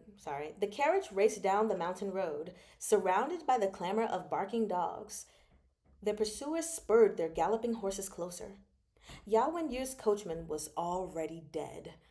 Helpless to control the carriage, Yao Wenyu braced himself against its sides as it rattled haphazardly down the slope. Stray arrows socked into the carriage from behind, lodging in the wood. The next volley sank into the ground beneath the horse's hooves, and the animal snapped its traces in panic. One of his pursuers leapt onto the back of the carriage. A dagger pierced the carriage's curtain and sliced it open to stab inside. There was no one else on Mount Bodhi. Yao Wenyu's death was set in stone. From the moment he'd gone up the mountain today, Xue Zhuo had never considered letting him walk down alive. The carriage tumbled into a ditch, collapsing in on all sides. Yao Wenyu's stomach lurched. The horse, in desperate pain, struggled to right itself as Yao Wenyu freed the reins and mounted it. The vicious growls of the dogs panicked the horse, which fled on a lame leg. Clinging to the horse's neck without a saddle, Yao Wenyu was nearly swiped off by the branches whipping past amid the jolts and bumps. Yet the horse had only galloped for a moment before an arrow found one of its remaining good legs, and Yao Wenyu went flying. The chase had brought them to the foot of the mountain. The leader of the group was worried they'd miss their chance if Yao Wenyu kept running. He looped a rope around Yao Wenyu's ankles and dragged him over the ground toward their own carriage. The rain had subsided, but the sky had not yet fallen dark. To finish the job, they broke both Yao Wenyu's legs with their scabbards and stuffed him into the carriage. No sooner had they bundled him in than the sound of hooves rose on the mountain road below. Realizing they'd soon have company, The leader yanked the carriage curtains down and barked, "Put your blades away." The new party arrived in a display of ostentatious extravagance. The escorts on both sides of the carriage were men from the 8 great battalions, whose numbers filled the narrow bridle path. The leader of the attackers signaled for their driver to pull the carriage to the side, and the group deferentially formed a line at the edge of the path to make way for the approaching party. Within the closed-up carriage, Yao Yu's mouth was gagged. His body spasmed with pain, but his mind remained clear. Back soaked with sweat, he knocked his forehead hard against the frame of the carriage. When the leader heard the knocking from inside, he glared at his subordinates. One promptly whipped the horse several times, bellowing at the poor animal to cover the sound. Why you gotta do that to the horse? The horse ain't do nothing. But the newcomers did not leave. The curtains of the carriage in the middle of the procession lifted to reveal Commandery Princess Jiao Yue. Her hair swept up in the fashion of a married woman. A fine furrow appeared between her brows. "Keep the noise down, please. There's an infant in the carriage." Yao Wenyu instantly recognized her voice. A muffled cry escaped his throat, and he slammed his forehead against the walls until it was bloody. Commandery Princess Zhao Yue looked sharply toward the carriage. "Is someone inside? Tell your master to come out and see me." By then, the leader had recognized her himself. He made his obeisance as he scrambled for an excuse. My master's mistress is inside. She's gone mad and is threatening to take her own life. We couldn't possibly let her out, lest she offend your eyes. Please go on ahead, Your Highness." Commandery Princess Zhao Yue knit her slender willow brows. "This is the resting place of the Secretariat Elder. What nonsense! Men, lift the curtains of that carriage." At this, the leader changed tactics, whipping out his authority token, which bore the copper seal of the military. "We're on official business with warrants in hand, acting under the orders of the Ministry of Justice. Without the proper authority, no one may meddle in the affairs of the court at their whim, Your Highness. Even if your father, the Hulian Marquis himself, were here today, we wouldn't allow him to open the curtain." Since marrying into the Pan clan, the Commandery Princess had been living in Dancheng. After Hailiang Yi's death, she followed her husband to the capital. She and her husband had initially arranged to visit the Yao Manor today, but upon arrival, the couple had learned Yao Wenyu had yet to return from his trip to the mountains. Zhao Yue knew Yao Wenyu's character. He would never miss an appointment without reason, and so climbed into her carriage to look for him herself. She could see at a glance that this group was up to no good. The leader felt certain there was nothing the Commandery Princess could do. No one from the Fei clan had any position of importance in court, and the Hulian Marquis and his family couldn't afford to go around rashly offending people. He sneered. "If your highness refuses to go, we'll take our leave first." Yet before he could turn, the guards from the 8 great battalions gripped the hilts of their blades. A slender finger emerged from within the carriage and gently lifted the curtain, revealing a coil of hair adorned with flowers. The narrow-sleeved palace gown of a court lady flowed neatly down the pool. I'm gonna say that again. The narrow-sleeved palace gown of a court lady flowed neatly down to pool on the floor of the carriage. The toes of an exquisite pair of satin shoes peeked out from the hem, while eastern pearls shone along the edge of the woman's collar. Her voice was soft and gentle. "If the Commandery Princess doesn't possess the authority, what about me?" Shh. The leader was still frozen in place when he heard a guard thunder. "The esteemed third lady is on board. Kneel." What do we say? Slinks through. Oh, this is a rough tidbit. I'ma be on rewatch crew. Toodaloo. Although you put toodle, I think toodles. I'm saying toodaloo. I don't know what y'all are doing to be stomping like that. Not cool. Who in Chudu, besides the precious apple of the Empress Dowager's eye, would dare answer to the address of Third Lady Hua? Cold sweat sheened the man's brow as he sank to the ground and kowtowed. I deserve 1,000 deaths for obstructing the third lady's way. Yeah, you do. Also, I stumbled with that. Go, third lady! I'm gonna say that again. I deserve 1,000 deaths for obstructing the third lady's way. That is the end of that chapter, by the way. So, wow. We have the history, I guess, knowing exactly how Yao Wenyu or Yao Yuanzhuo was injured. It was Xue Xiuzhuo, whose intent was fully to kill this man. Also, I don't have my things here to mark this picture. Oh well. But yeah, pretty intense conversation between the two of them, and it's I don't have anything to say. I really don't have anything to say about it. Oh gosh, it was just intense. That's all I can say. It was intense. Hi Priya, how are you doing? We are about to start our third chapter for the day. So, I hope you will catch up with us. Okay. I'm just waiting like a quick second to see if anyone has any comments on this chapter before moving to the next one. Also, while I do that, I'm going to go grab my arm compressors to have something in between my skin and this heating thing so I don't burn my skin. I've already done that before.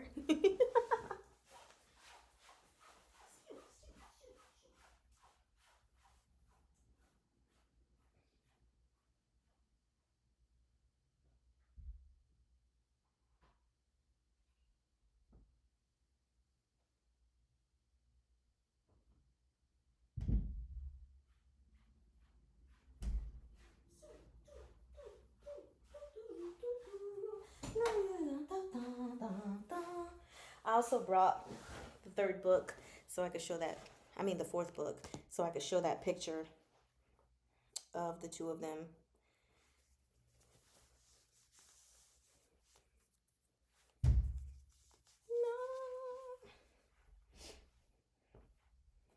No. Must protect Mari's arms.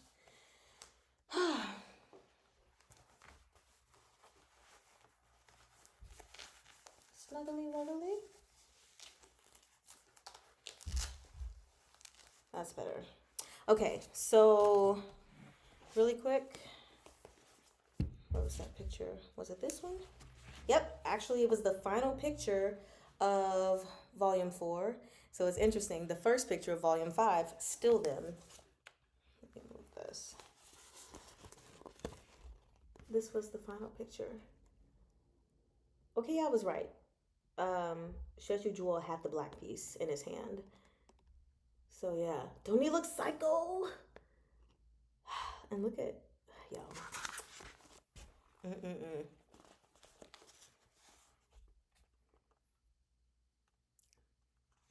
Psycho. Alrighty. You said you still have to catch up with the last 2 chapters of volume 4, so just dropping by to say hello. Well, hello, and then goodbye, so you can go and catch up. Yes, read those. Because those are important. So let's continue on with the third chapter for the day. Maybe the last chapter. I don't know. Just depends on how I feel when this one is over. Which it looks to be 9 pages. So, okay. Right. I was supposed to write my starting point. Chapter 149 is around the 1 hour and 29 minute mark. Okay. I just dropped my pen. Oh well, I'm not picking it up. And let me mark this picture. 1 second, you guys.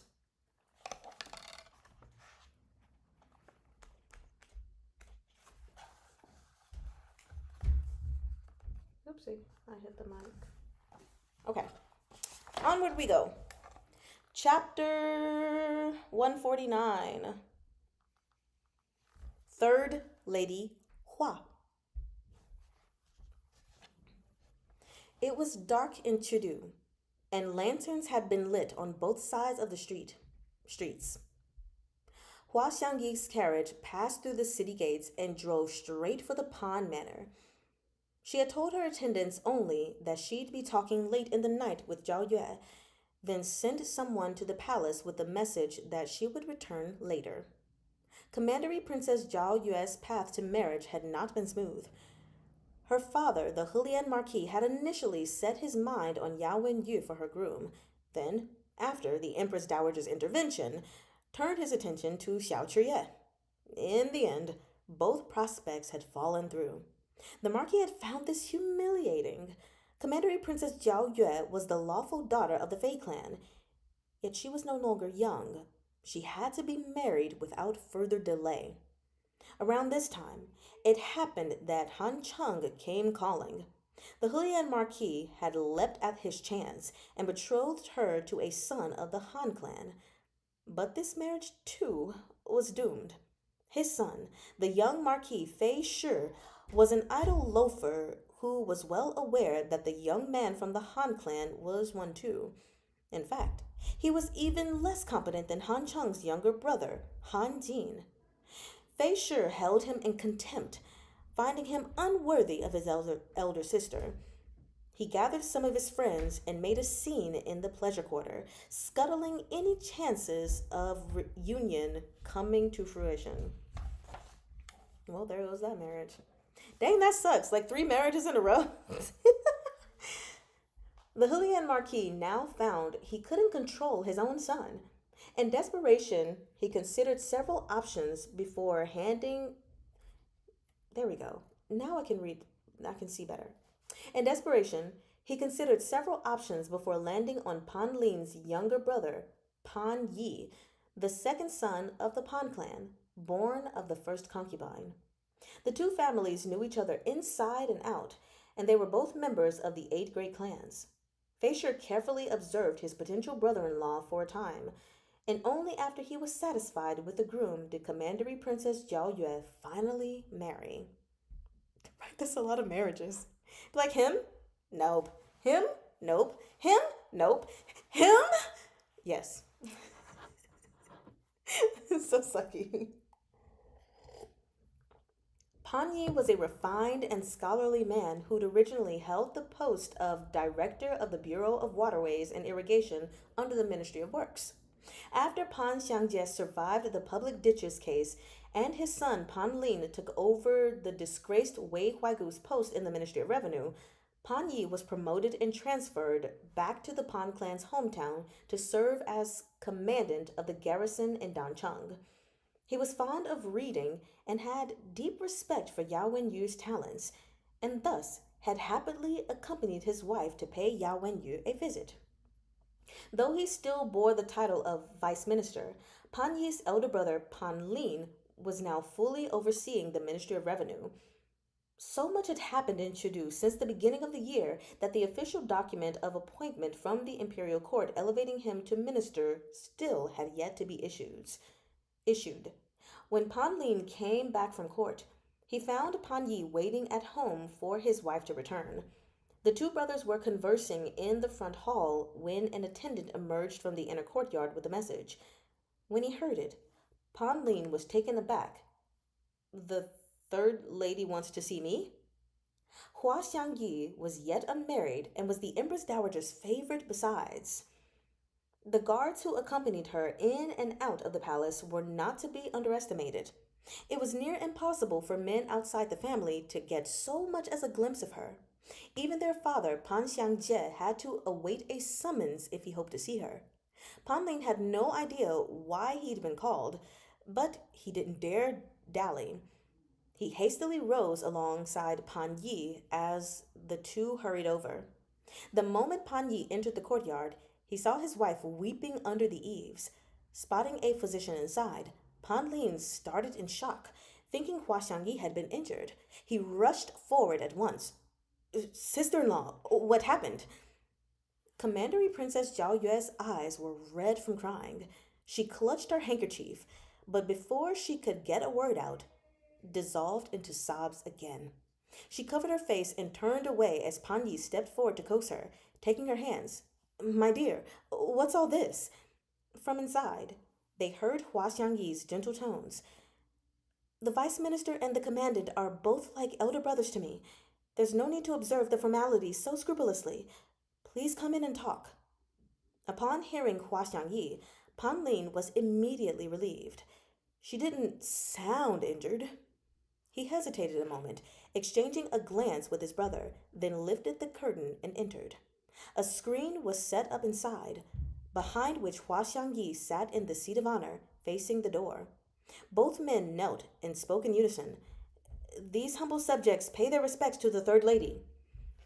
Honored brothers, please rise, she said.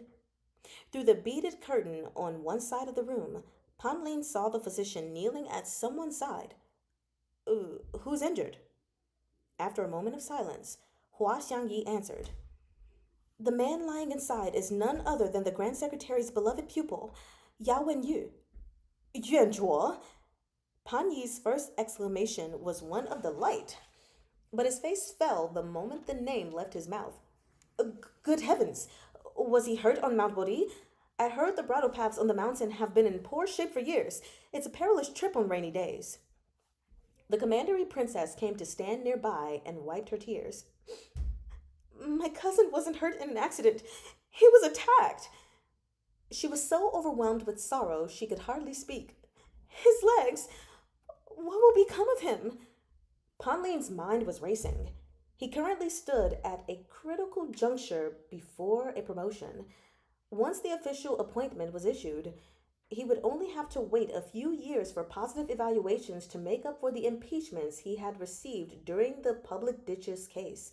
He had a bright future ahead of him. Moreover, Yao Wenyu's position was unique. Given the political undercurrent presently surging through the imperial court, Pan Lin was hesitant to involve himself in this matter. Any move he made might brand him a supporter of one faction or another, but he truly respected Hai Liangyi. After a moment's pause, Pan Lin said, Mount Bodi is on the outskirts of Chengdu, and there are patrol squads both inside and outside the capital. Yuan Zhuo's unfortunate encounter is a serious matter. Third lady, please tell me the details. Upon seeing that he neither sought excuses nor evaded the issue, Hua Xiangyi knew she'd come to the right man. Pan Lin had a short temper. The only friend he got along with was Fei Shi, and the person he could least stand was Xue Xiuyi. Also, I'm remembering his voice, and the voice I've given him now is not the same. But we're just gonna keep that on the down low.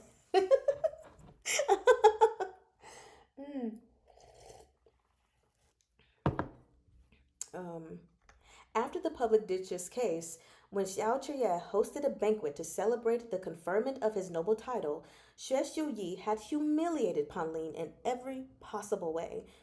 Pan Lin had made a vow then. Even if he should starve to death, he would never take a single crumb from the same table as the Xue clan. He had refused any contact with the Xue clan since. Xue Xiuzhuo was at the height of his popularity in Chengdu due to his influence over the heir apparent. Even so, Pan Lin had never paid him a visit.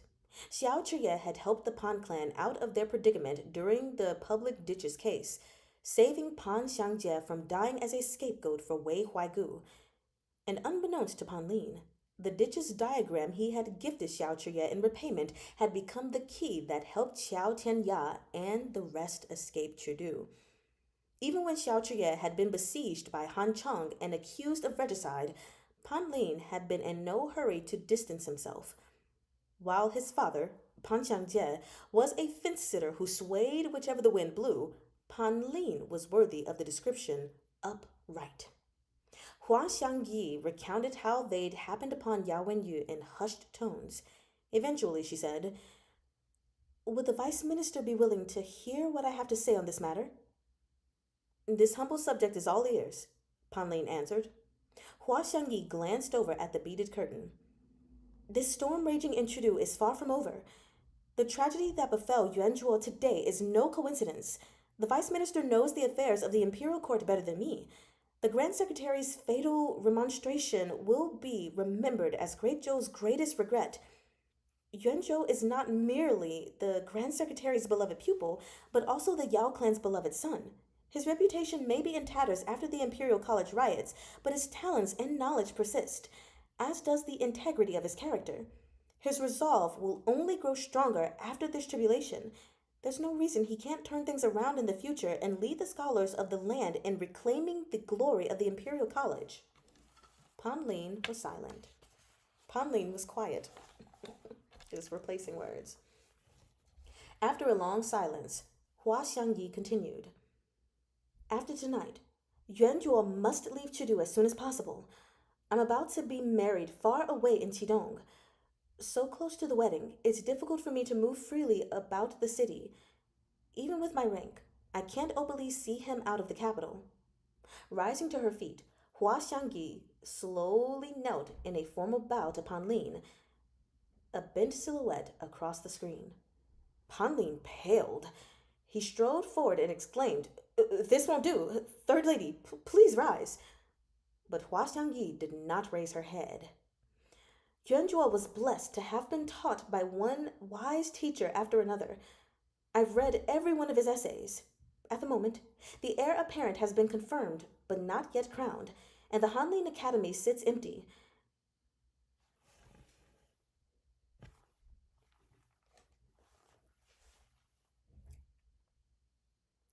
Define tripartite.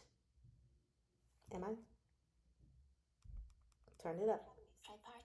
Tripartite. I thought it might be pronounced that way. Tripartite. Shared by or involving three parties. Yes, because tri, obviously. Okay. So, where was I? I'm just going to reread that sentence and go into the next sentence. So, at the moment, the heir apparent has been confirmed but not yet crowned, and the Hanlin Academy sits empty. The tripartite balance of power Auntie leads is not sustainable, and Kong Chu can barely keep his head above water. I may be only a girl, but I know that men of such outstanding talent are one in a million. She paused, then solemnly continued. Chengzhi, please. If it wasn't clear before, her use of his courtesy name now made it evident her plea came from the bottom of her heart.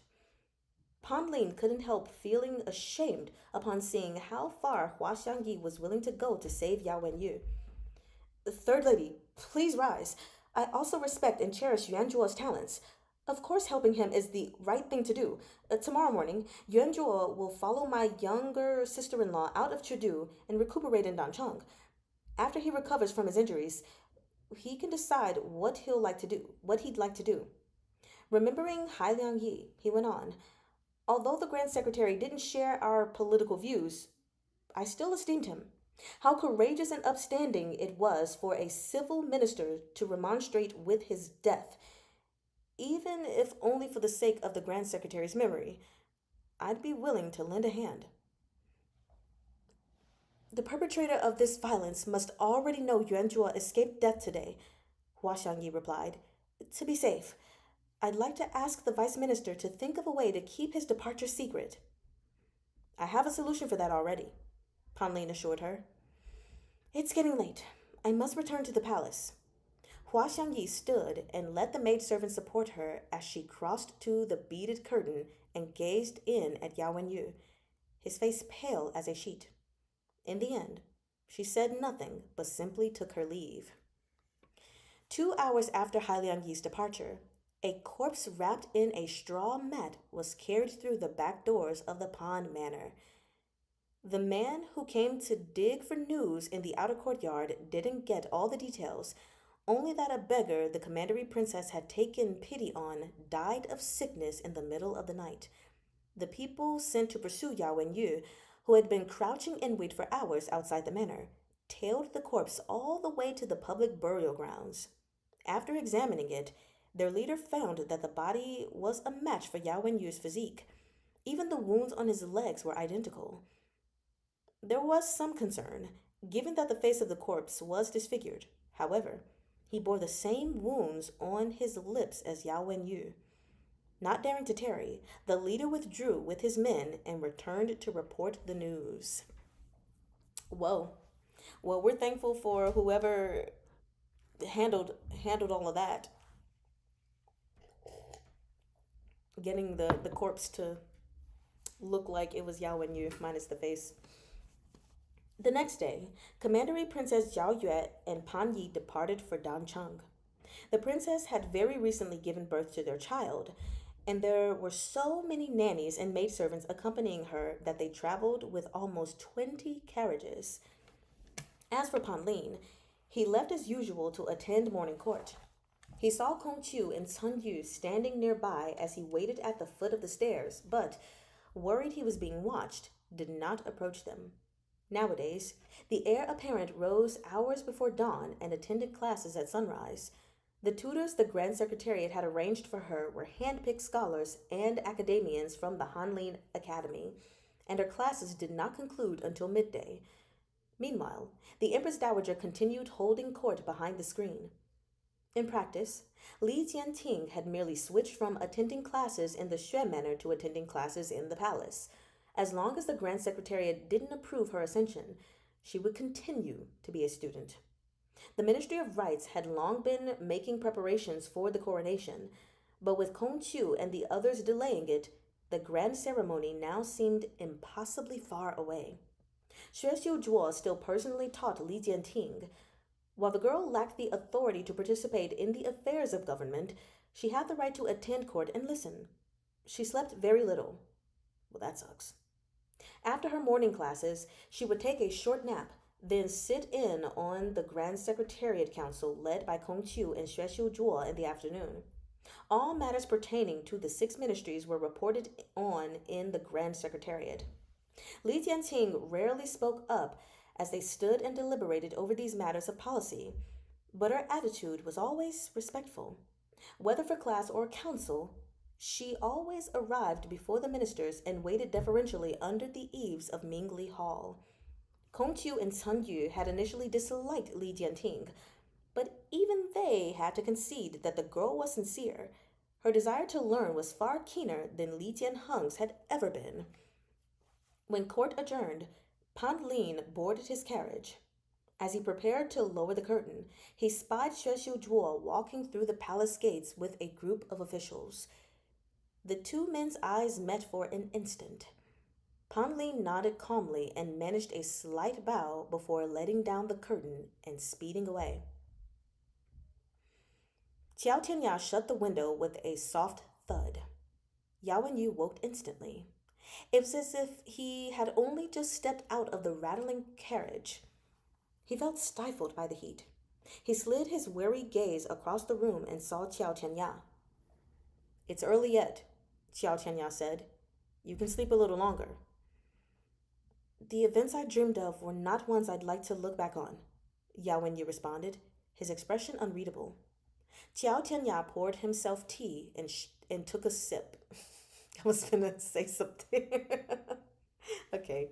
Qiao Tianya poured himself tea and took a sip, then raised his cup toward Yao Wenyu. "Want some?" After a moment of silence, Yao Wenyu replied, "There's no taste in tea. How about some wine?" "I beg to differ. There is taste in my tea."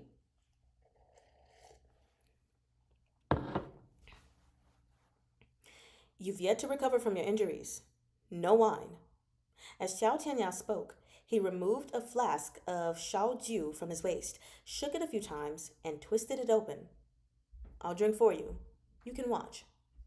When Xiao Tianya lowered the flask, Yao Wenyu commented, "Excellent wine." Xiao Tianya's unruly hair slipped down and covered his eyes. His stubble, which he'd allowed to grow out, had yet to be shaved clean. He stroked it and said, "It's worth but a few strings of copper coins, far from excellent. Once you're better, I'm willing to spend a hefty pile of silver to let you taste the good stuff." The corner of Yao Wenyu's lips lifted slightly. Leaning against the table, Qiao Tianya looked at him. "The military craftsman from Libei will arrive with your chair in a few days. We can go out and see the autumn scenery of Suzhou. He said, bruh, the T statement. I beg to differ, right? I do not concur. Yao Wen Yu, taste my tea. I'm sure you'll see it has flavor, okay? Yao Wen Yu's smile melted away in an instant. He looked out the window. The wind chimes were tinkling under the eaves. He was quiet for a very long time before saying, May I trouble you to ask the vice commander to prepare a generous gift on my behalf for the wedding between Hua and Ti tomorrow? The third lady Hua saved my life. Please thank her for me as well. Don't tell her anything else. Just let her know I'm fine. Xiao Tianya agreed that he would. Yao Wenyu let his gaze go distant. You can play the qin now. When Shen Zituan woke, he heard the faint sound of qin music from the courtyard. Xiao Tianya is a man of hidden talents, Fei Sheng quipped. Shen Zituan tilted his head. When the Qiao clan fell apart, all the delicate sensibilities he'd possessed as a young master vanished with it. He had a difficult time during his exile. He had to fight stray dogs for food and care for his elder sister-in-law at the same time. All he has left from the old days is that 7-string qin of his. He cleans and smooths it every day. It's his most prized possession, but he never plays for the entertainment of others. This is what remains of his young master's pride. Fei Sheng had seen the 7-string qin, but not even Ding Tao dared touch it. This matter of gentleman's pride was not a thing he understood, but he never disparaged it. He had worked with Xiao Tianya in the embroidered uniform guard for years. He might have wanted to take Xiao Tianya's place, first in Chengdu and then in Suzhou. But that was just business. Even he had to acknowledge Xiao Tianya's ability. And that is the end of chapter 149. Ruby says, how sadistic. It's like watching someone eating a delicious cake, but we can't. I'm just gonna eat this for you. Like, excuse you. I find that offensive. But it seems like he's okay with it. Maybe. So let's see how many pages are in the next chapter. If I read it, it will be the last one. 47 to 59. We are at an hour and 52 minutes. I'm gonna, here's what I'm gonna do. It's weird, don't mind me. I'm gonna mentally read the last sentence of the chapter and see if I think we should read it.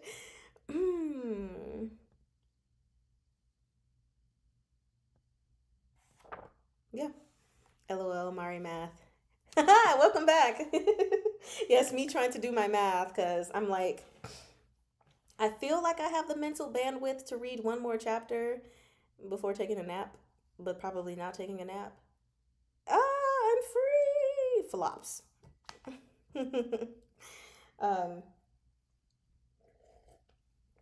Yeah, I think I'll read the next chapter.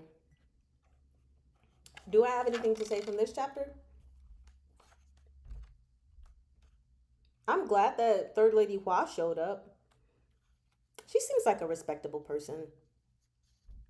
Seems.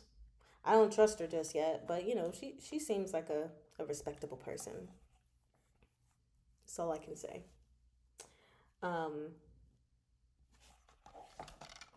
Yeah, I don't think there's anything else I want to say on this chapter. If y'all have something to say, feel free. I'm just kind of skimming again really quickly. I'm glad that Yao Wenyu has such renown, though, that these people, the Pan clan, they're willing to save him. Because if he was just some random blojo, they probably would have been like, nope. Or if he was any other official, they probably would have been like, nope, we're not getting him out of here. Yeah, I think that's all I'll say. Thank God he was saved. So moving to the final chapter of the day. All right, I had dropped my pen and never picked it up.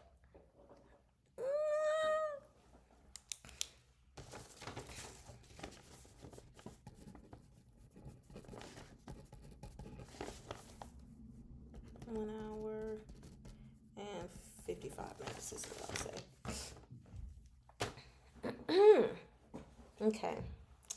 So this one isn't.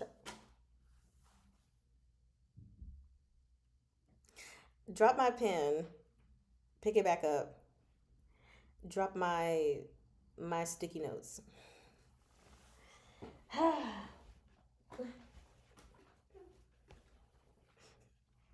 There we go.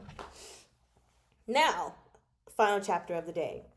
Chapter 150, Treacherous Minister. I don't know why I said it that way. It just seemed necessary.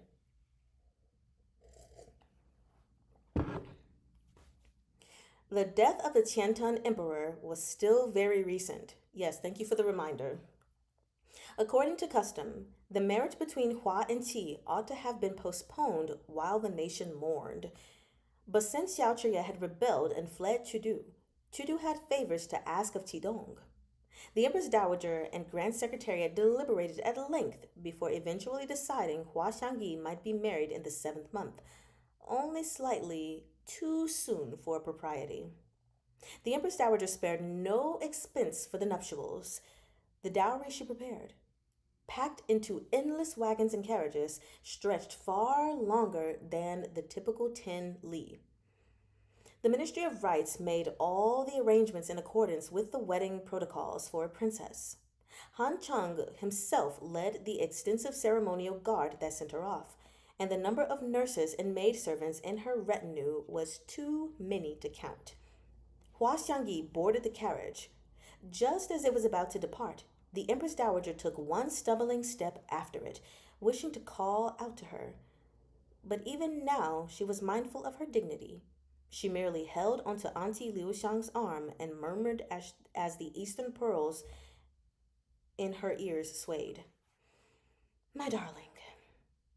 After leaving Chudu, the procession rolled toward Qidong along Quancheng's public roads, passing through the outskirts of Chazhou along the way. Worried they'd face trouble from the Chazhou bandits, Han Chung had brought along men from the 8 great battalions for protection. But the journey was surprisingly uneventful. Chazhou's prefect, Luo Mu, even sent his own congratulatory gifts when they passed by. From Chazhou, they continued south, where Tang Jiu Qing waited on the Qidong border. Speaking of Tang Jiu Qing, Han Chung asked Hua Xiangyi through the curtain, his horse nearly bumping the carriage. The third lady hasn't met her before, right? A soft sound of affirmation rose from within. Han Chung loved flaunting his experience. He perked up at once. Let this old subject share a few stories with the third lady. Although Tang Jiu Qing is a woman, she's not easy to get along with. The third lady typically resides in the inner palace, so you're probably not familiar with her ferocious demeanor when she enters the capital every year. The Ministry of Revenue was in a tight spot during the reign of Xiande, yet she dared command her soldiers to obstruct Minister Wei's sedan to ask for the military salaries of Qidong's troops, but the Ministry of Revenue genuinely had nothing to give her. After that, she sought out a bunch of ruffian loan sharks in Chudu. She was seen hanging out with them in the streets. Do not badmouth her, sir. Sir. She's a difficult woman. She's a general. I don't like her. Hua Xiangyi had only ever seen Tang Jiu Qing through a screen. During that court official's feast, among the all-male attendants of civil ministers and military generals, Tang Jiu Qing had been a particular exception. She hadn't stood out much during her early years in Qidong. Before Tang Jiu Qing handed over his commander's seal, everyone had speculated over which of her brothers would take up his mantle. And after her expedition to rescue Qi Shiyu, Tang Jiu Qing was first denied entry into the capital. Then the imperial court dragged the matter of her conferment on for several months on the grounds that her military achievements were not yet confirmed. Were yet to be confirmed. When that had been resolved, the Jade Dragon Terrace fiasco broke out just before the day of her conferment. Even with the support of the Empress Dowager, Qi Juyin merely took over Qi Shiyu's commander seal and did not inherit his title. In other words, every battle Qi Juyin in other words, every battle Qi Juyin fought today only accumulated prestige for Qi Dong and not for herself. If she never married, she would be considered merely a daughter of Qi once retiring from the front lines, with no noble title to her name. Conversely, her brothers would be set for life with both position and inheritance, as long as they begat sons as soon as possible. Just a big two. Okay, y'all. That's to the officials. A big fu. Han Chung was still talking, but from Hua Xiangyi's silence, it seemed she had fallen asleep in the carriage. Gradually, Han Chung felt her disinterest and fell silent, a little embarrassed. As you should be. The wedding procession traveled until evening, when a streak of red, more vivid than the sunset, emerged on the horizon. Hooves thundered amid the billowing waves of heat, revealing ranks of light cavalry stretching far into the distance, all dressed in robes of red. The military flag of Qidong fluttered in the wind like a dragon soaring toward them. A storm of yellow sand swirled up and slapped Han Chung with a faceful of dust. Qi Yin's deputy, Qi Wei, was the first to dismount, brandishing the flag as he called. Ready! The light cavalry behind him dismounted and went down on one knee in perfect synchrony, their armor clanging as they saluted and chorused. A most respectful welcome to the mistress. These two thunderous roars left the palace maids from Chudu so shaken their hearts were pattering. Even Han Chung's hand twitched toward his chest. Waving the dust out of his face, he frowned. Where's the marshal? The sound of hooves circled toward them. By the time they looked around, a rider in red already stood before the carriage. Sorry, y'all. The image just was thrown in my face. Before Han Chung could stop her, Qi Juyin extended the sheath of her blade and lifted the curtain, tilting her head to peer inside. Hua Xiangyi had not yet recovered her head with... Stop it. Hua Xiangyi had yet to cover her head with the veil, wearing her bridal phoenix coronet of gold and jade. She stared at Qi Juyin in shock, her chest pounding, unsure of what Qi Juyin was going to do. Haha, Lady General got Riz. Han Chung can wish. Where is she? She be here. I'm gonna show y'all this picture. She really is in... Okay. 1 second. Let me just show y'all this picture. Qi Juyin looks very androgynous. I said it before, but I think it shows even more in this picture. Look at that. Like, she looks handsome here. But in this one, she looks beautiful. She's bandsome, beautiful. That's what she is. And Third Lady Hua is just like, what's she gonna do? So, anyway, that's the photo. I had to show that to y'all. You said, fans self? You think? Oh gosh, okay. Alrighty. So, Hua Xiangyi is really adorable. She looks so innocent. I don't trust it. But I don't not trust her either. Here, I'll fan you too. Did you get that air? Also the sound. Let's continue. Enough fanning. Of Meg, at least. Okay. So, she was unsure of what Qi Juyin was going to do. Well, hello. Appreciate it. You're welcome. I feel like they were the ones who should have been married to each other. Hello, Mr. Strawberry Stars. That's not really something I can say because, I mean, they just met. So, I don't know. Considering that Xi Juyin has no status, they wouldn't make sense to me. So I can't say that I agree with that statement at this current moment. But let's keep reading. Also, I just don't see that happening anyway. In this in this book, there's no way they're marrying two women to each other. But we'll see. Anything's possible, I suppose. Um, where was I? Oh, here we are. Well, hello. Tiju Yin greeted her. Stepmother. Stunned, Han Chung rushed forward to pull the curtains down. You're a little too late, my guy.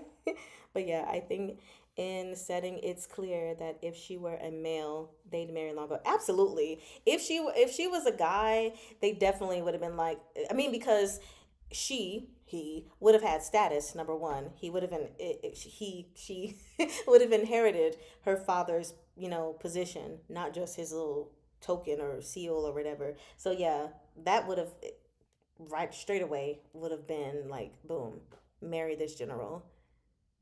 You said bye. Bye. I hope you enjoy the rest of your day. Have fun doing whatever you do. You said sads. Why are you sad? Like they just met. We love a by her side plot. I know nothing about it. They just met. So I don't have any dreams of a by her side plot unless that's something that is shown. They yeah, I have no words on it. So also, is this bright as my light goes? I guess it is what it is.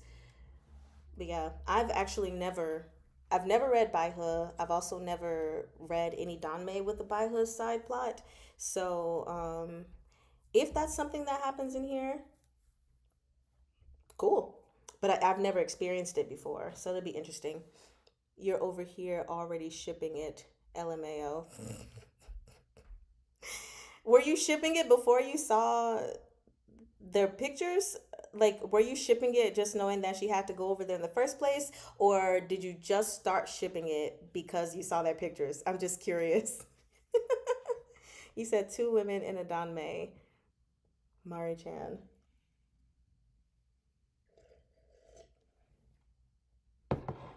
Don't act surprised when ship sails.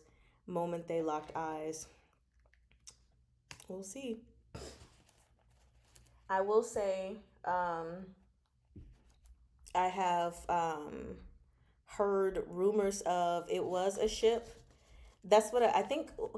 What live was I talking on when I said that I wasn't spoiled on like a plot? At least I don't think, but I was spoiled on, I guess, a potential dynamic because I had already heard about, a possible side romance between these two characters. And so it was like, okay, now that's already in my mind. So, like, if it happens, to me, it just doesn't feel special because it's already been talked about. So like it won't blossom for me. At least that's how I feel. Like even now with them encountering each other, I'm not like, "Oh my gosh, look at them meeting each other for the first time." I'm kind of just like, "Okay, well they met. People meet." But yeah, I was just kind of like, "Dang. You can't avoid all the spoilers in the world when you're on social media. If I were not on social media, like actually, I won't say if I weren't on social media. If I weren't on specifically TikTok and Instagram, then it would possibly be a lot easier for me to avoid spoilers. Although technically, I think I got this one from something that was mentioned on one of Kictor's videos from Stitch.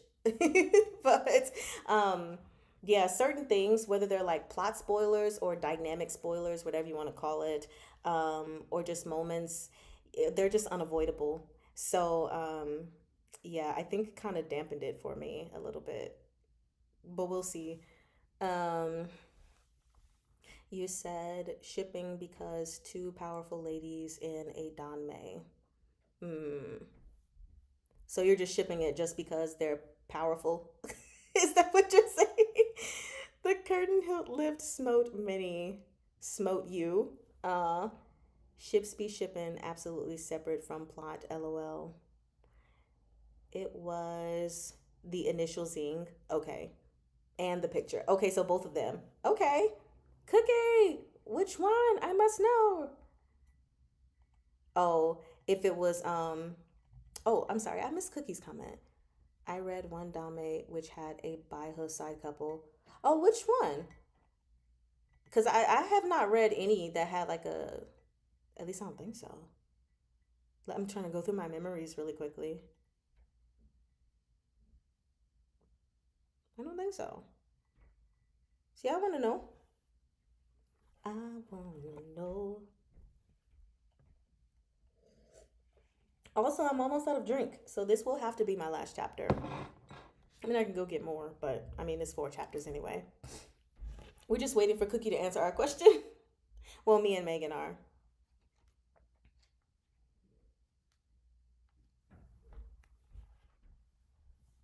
I'm waiting before I start reading again. At least just a couple more seconds, and I'll start reading regardless.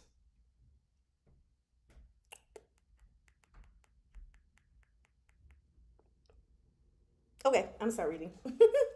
So let's see. I think I'm just gonna reread that last little bit and go back into it. So, um, before Han Cheng could stop her, Qi Juyin extended the sheath of her blade and lifted the curtain, tilting her head to peer inside. Dang, and then you. Hua Xiangyi had not yet covered her head with the veil. Wearing her bridal phoenix coronet of gold and jade, she stared at Tijuyin in shock, her chest pounding, unsure what Tijuyin was going to do. Well, hello, Tijuyin greeted her. Stepmother. Stunned, Han Chang rushed forward to pull the curtains down. We have yet to arrive in Tang Jiu Commandery, he scolded. How can the marshal lift the third lady's curtain? As she just did. I'm just taking a look. Chastised, Qi Yin retracted her hand. How many times did you rest on the way? You should have arrived yesterday. Han Chung led his horse after Qi Yin's as he answered. It's a long journey, and it's hard to travel safely if we're in too much of a hurry. I thought the marshal would receive us at the southern border of Chazhou, but we didn't see you there. Now I'll see the comment really quickly. Actually, no, I'll see it once I finish this page. I've only just rushed back from Bianjun. I didn't have much time to spare. Qi Ying turned back to Han Chang. Why are you getting off your horse? Han Chang looked around. The sun's setting. We should. Qi Ying raised her riding crop and pointed east. Keep going, and we'll reach the Cijuan commandery long before midnight. There's a wider road in Cijuan, so the journey will be a tad smoother. Come on, back on your horse. Han Chang had been on the road the entire day. He was exhausted. But before he could retort, Qi Yin had spurred her horse on and left him in the dust. Wei Ti mounted and led his light cavalry to surround the ceremonial procession, then gestured Han Chang politely ahead. Chief Commander, after you. Also, I need to sticky this beautiful picture of these beautiful ladies. And then I'm going to see the comment. Okay, it is the Danmei in Rec Channel. Well, I haven't seen. After being married to the evil Star General. Oh, no, I did see that. It's not explicitly mentioned in the novel, but it's clear they are a couple. Ah, okay. No! Once it is over, I have no excuses to distract for editing. Oh, I'm sorry, sweetie. I can't read a 5th chapter. I told y'all how my day started, so I won't be able to read a 5th chapter unless you want it riddled with all the mistakes. Okay, it's going to be riddled with so many mistakes if I read another chapter. I'm so sorry. You burnt your eggs? I hope it's not because you were looking at the photo. Hope it wasn't because you were talking about this little side relationship that you burnt them. You also know people ship Liu Mingyan with and Xia Hualing. Really? Well, they are on the box set. They're on the same side together. You said, "Oh no, Berry Berry." Right. I feel bad that you burned your eggs. Even though I'm laughing, I promise I'm not laughing at you. It's just a laugh. Strawberry, no! Everyone, let's hope that Strawberry is able to get some new eggs. Are you gonna make some new eggs? Casually bullying the asshole. Yes, I'm here for it. So let's see. Though Han Cheng's position was prestigious enough in Shidu, he had no authority over the affairs of the Ministry of War or the Ministry of Revenue. The embroidered uniformed guard could throw their weight around in the capital, but they posed no threat to Tijuyin. She was the Grand Marshal of the five commanderies of Tidong. This was her domain, and Han Cheng had no say here. Besides, even the Empress Dowager had to rely on the Tidong garrison troops now. Han Cheng was seething, but he couldn't let it show. He smiled at Chi Wei. At Wei Chi.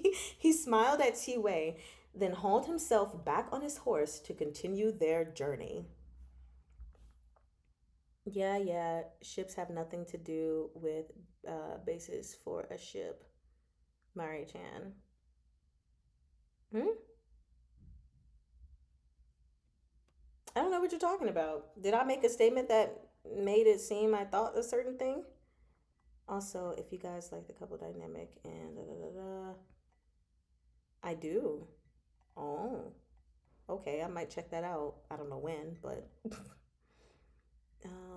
is that the veiled disciple and the numinous and SVSSS? Yes.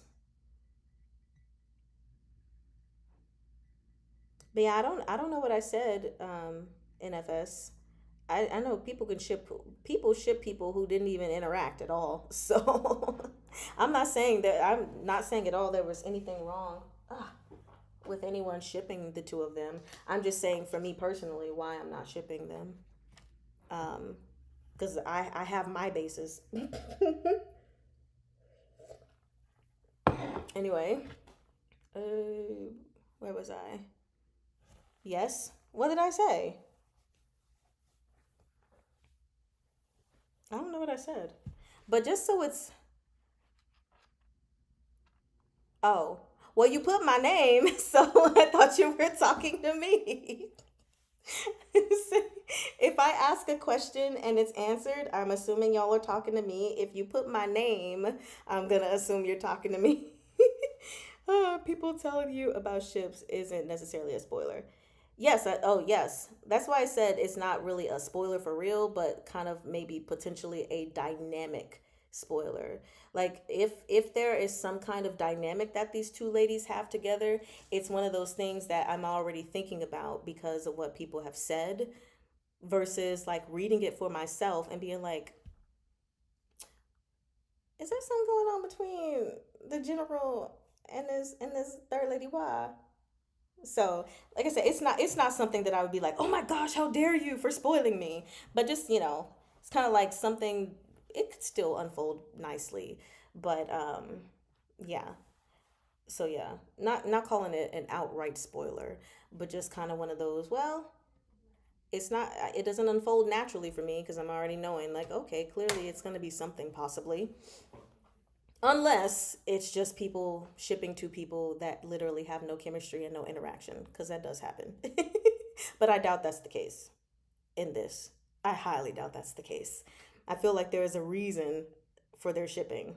I just haven't read it yet, which I'm obviously going to read it in this volume because they're on the front cover. So, um, just sad Mari Chan noises. What are my sad noises? It would probably me sighing. Are those my sad noises? Uh, just probably me sighing. I wonder if there's like recordings of me sighing when I feel sad in my life. In my lives, if someone just make a bunch of edits like Mari Chan's sad noises and just like ha ha ha ha, just over and over. That happens a lot. Yeah, exactly. That's why I'm not mad at it for happening. It's just kind of like, oh. You just love it when we have side characters on the cover. I love it when we have side characters on the cover if I care about those side characters. So, like, really quick segue. Um, for Arha, I did not care for us to have a cover with Nangon's uh, Song Chiltong, whatever that butterfly bone beauty feast lady majigger thinger name was. And why is Yegong's name escaping me? Like I didn't care to see them on the cover. I mean, it was beautiful though. I wasn't upset with the cover, but it was just kind of like okay. But yeah, so I guess like if this, I don't know, it would be interesting. I like Tiju Yin. I would like to hear more about her. So, but yeah, sometimes people ship things because certain characters would be aesthetically appealing together. Yeah, people have all kinds of reasons for shipping people. Even if it just like scratches a certain itch in their brain, and it's not even that they would fit together, but it just like just this part of their brain is scratched a little bit, and they're like yes, or a vibe match. Yeah. Mm-hmm. Um. So anyway, that's enough of me talking about ships. Otherwise, I feel like I'll never get through this chapter. Oh wait, I don't have as many pages left as I thought. Vibe matches are very common, right? Yeah. Um, speaking of vibe, I'm getting distracted. I just have to say this really quickly. My husband and I were just riding around the city together, and we were watching on YouTube this show where they do like matches. So they have like a whole lineup of guys or a whole lineup of girls. And then one at a time, they'll have the opposite sex come out. And like all of the people lined up have balloons that they can pop for disinterest, as well as the main person who's answering questions and stuff to pop their balloons. And so this guy came out and this one girl popped her balloon, and so they went over to her and was like, okay, so why did you pop your balloon? And she was like, I mean, I'm a lot.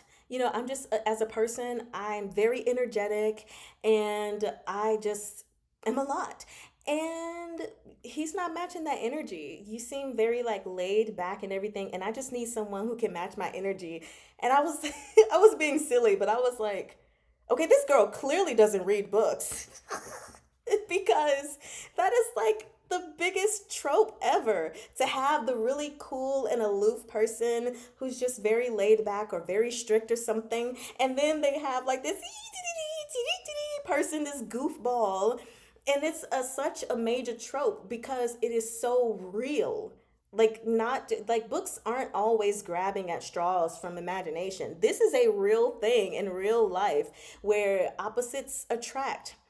I was like, you want both of y'all to be super goofy and silly and extra energizer bunnies all the time? That's gonna be exhausting. I was like, dang. Alrighty. I was like, hopefully you're not super full of yourself, because if that person is a lot and they get more attention, then that could also cause problems because they're stealing your shine, you know? But I was just like, I was like, what are we doing? You don't read books. You don't watch TV. Like, this is a pretty standard trope, because it's a pretty standard real life trope. I just thought it was funny. And I had to share that with y'all because I was like, huh? Or they'd hypothetically have a cool dynamic. Yeah. I feel the Lady General exists because author has a brother and patriarchal parents. I feel that character is a rant. Possibly. Ooh, your grape is delish. I'm glad you're enjoying grapes. I am out of grapes, but either way, I was not going to be eating them while reading. That seems like a bad idea. Um, Also, they are reserved for me specifically for when I'm reading salted fish. So we're already in volume 5. I don't have a QJJ snack. But now I'm like, should I? But nah, I don't need a snack because usually we're just doing live readings for this, and I don't need to snack. For real, I just need to eat, and then make. I mean, I need to drink my tea to preserve my voice. Stoic and gremlin, exactly, exactly. Yes, the extrovert that adopted an introvert dynamic. Yes, yes. Although I will say both my husband and I are introverts, but I'm very good at peopling. I just don't want to people. The salted fish grapes TM. It's trademarked, baby. I'm gonna make a shirt with the salt and a fish emoji. Yes. QJJ snack is please Nape. It is why did I say please? Because I replace S with is with P. It's Shanza Trans Nape. Shan Lanjos. I can't eat that. I feel like Xiao Chuyen might beat me up. Anyway, so sidetracked. I should have said this to y'all because I got so far away from the story. I'm gonna edit this out later. I'm gonna edit this out. Oh my gosh. Where are we? Oh, I think I read too far down because I just read she was pretty. Anyway, so this is Qidong's domain, Tiju Ying's domain. Han Cheng can't do anything, and the Empress Dowager has to rely on the garrison troops now. Han Cheng was seething, but he couldn't let it show. He smiled at Qi Wei, then hauled himself back on his horse to continue their journey. In the carriage, Hua Xiangyi had returned to her senses, her heart still racing from that stunning sight. It was a stunning sight. Very handsomely looking lady, honestly. The carriage curtain swayed, and she tilted her head to look through the slim gap, catching a glimpse of Tiju Yin's back as she rode ahead. Tiju Yin was tall and slender. She must have put in special efforts to dress up today. Since she was riding, she wore her hair in a neat tail instead of piled high atop her head, as was the common style in Chudu. But she still looked very fine. Without the adornment of pins and precious pearls, she appeared clean and tidy. She was pretty. Hua Xiangyi continued to study her until Qi Juyin abruptly turned and looked back at her. Whoa! Gotta hurry and look away! Thus, no QJJ designated snack. Off limits. Yeah, I'm not trying to get my ass beat. So he's off limits to me, even though I love him. So hurry and look away. Xiao Chuye had said to send only his congratulations, but he still instructed someone to prepare a gift. Xiao Jiming prepared one as well. They had a good relationship with Qidong. Even if the situation was delicate at the moment, the sentiment remained, most especially their friendship with Qi Juyin. The wedding between Hua and Qi was the Empress Dowager's declaration of temporary victory in the tussle for power in Chudu. The Grand Secretariat would have to stabilize the heir apparent before they could continue to contend for dominance. At this moment, Xue Xiuzhuo made a wise decision. He submitted a memorial to the Grand Secretariat and requested Jiang Qingshan be transferred back to Jueshi, thereby securing Chudu's supply of grain. Yao Wenyu sat in his new wheelchair and let Xiao Tianya push him out the door. The weather in Suzhou had been poor lately. The weather in Suzhou had been poor lately, and with autumn rain around the corner, the scenery on the city outskirts grew ever more bleak and desolate. Yao Wenyu had been out of the sun for many days. Seeing him now, he was like a jade laid bare in the open air. It's just as you predicted. Shan Zichuan took in the vast expanse of autumn leaves and solemn stillness of the land as he stood at Yao Wenyu's side. He transferred Jiang Qingshan back to Jueshi. I really thought Jiang Qingshan would go to Huaizhou, if only to keep an eye on Suzhou. Zhou, having ridden a horse today, was wearing a narrow-sleeved jacket and pants conducive to riding. He wiped sweat from his brow and said, Luoxia Pass is close to the city of Quancheng, the hometown of the Xue clan. It makes sense for him to worry. I didn't think he'd be willing to send Jiang Qingshan back to Jueshi. I just need to know who's talking. Yao Wenyu adjusted his sleeve, into which he'd tucked his kitten. Meow. It's a reasonable concern. Objectively, stationing Jiang Qingshan in Huaizhou would be most advantageous to Xueshu Zhuo and his Xue clan. Shen Zhiquan's boots crunched across the fallen leaves, then stilled. He stood, lost in thought. If Jiang Qingshan was transferred to the prefecture of Huaizhou, he could accomplish two things. Firstly, he could obstruct any trade route between Huaizhou, Suzhou, and Chazhou from taking shape. Secondly, he could both ensure the safety of Quancheng and join them in putting pressure on Luoxia Pass and, by extension, Libei. If such tactics had occurred to Shen Zhiquan, they had certainly occurred to Xueshu Zhuo as well. Yet Xueshu Zhuo had sacrificed the welfare of Quancheng and chosen Jueshi, just as Yao Wenyu had prophesied. Xueshu Zhuo put Jiang Qingshan back in his old place on the board. Shen Zhiquan's mouth thinned in a grim line. This is what makes him tough to deal with. This maneuver meant not only that Xueshu Zhuo would attempt to restrict Li Bei and Zhongbo's development by keeping a chokehold on the supply of grain from Jueshi, but also that he didn't give a damn about the gains and losses of the Xue clan. He harbored no selfish desires, which set him apart from the likes of Hua Siqian and Wei Huaigu. What he sought was more complex than benefits for one party or another. Jiang Qingshan's methods are pitiless and harsh, Yao Wenyu offered. He's an effective local governor. The impression people have of him in Chengdu is that he's exacting down to the smallest detail, but in truth is quite the opposite. Jueshi has 13 cities, with 2 prefectures and 2 ports. It's the granary of Great Zhou in both name and reality. The Shi clan's businesses have boomed there.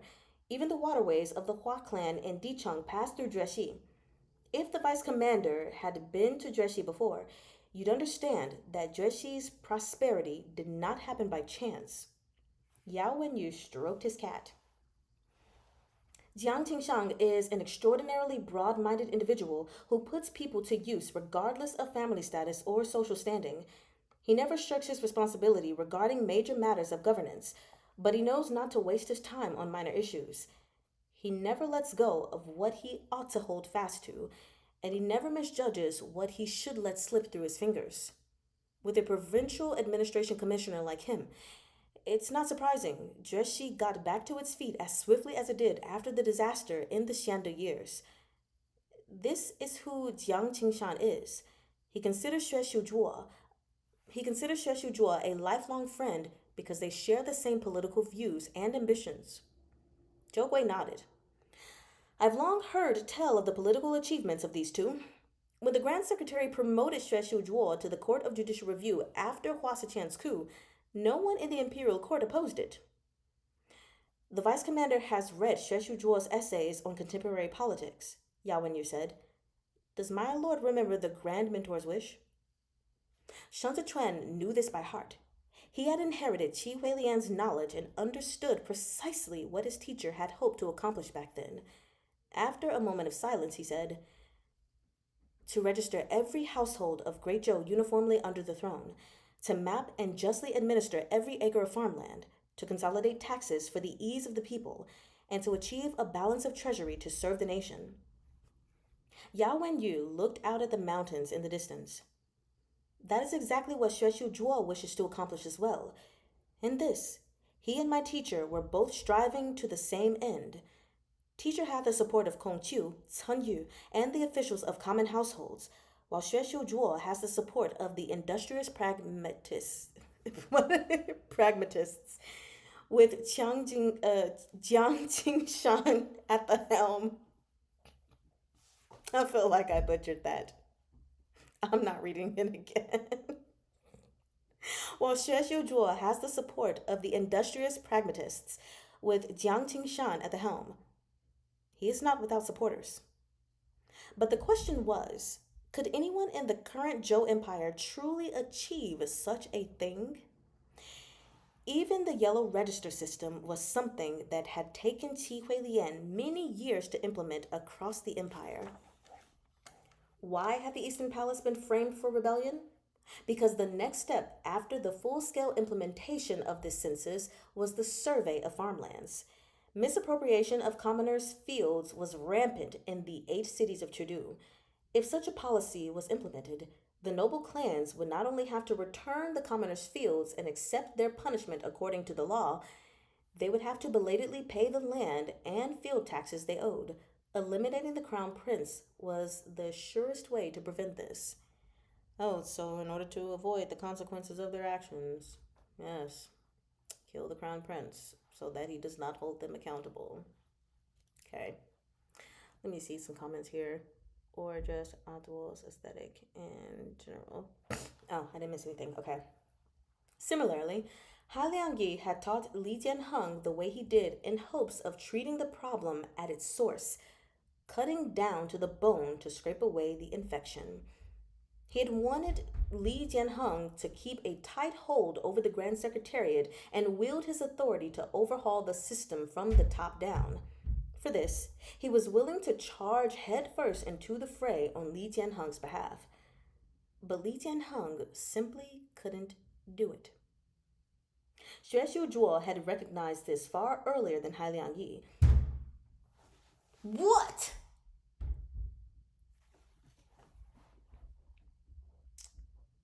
Xuexiu Zhuo had recognized this far earlier than Hai Liangyi. He had instantly abandoned Li Jianheng, along with all his hopes for this emperor and indeed the entire Li clan. He needed a new sovereign, one who could sit quietly on the throne while he worked.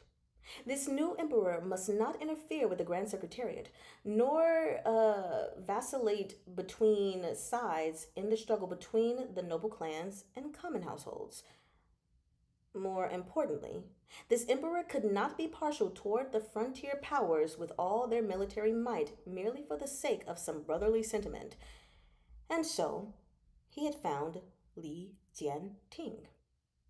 But a plan like this took too long. Chudu was changing every moment. Shen Zichuan himself was a variable. In Chudu, he was at best an abandoned piece on Xue Xiuzhuo's board. Hold on. Thus begins my essay on the high straight pillar success caused a disaster. The neighbors are saying hello. I don't want to talk to them.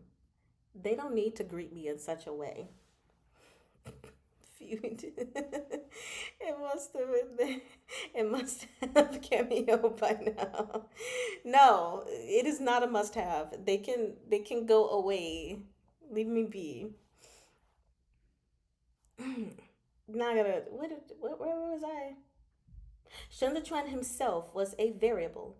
In Chudu, he was at best an abandoned piece on Xue Xiuzhuo's board, a stone that might be conveniently discarded after he dealt with Xi Hongxuan and Wei Huaigu, meant to be wiped out in that pouring rain alongside Xiao Zhiye. Xue Xiuzhuo possessed not a sliver of selfishness. This was what made him such a terrifying opponent. Psychopath.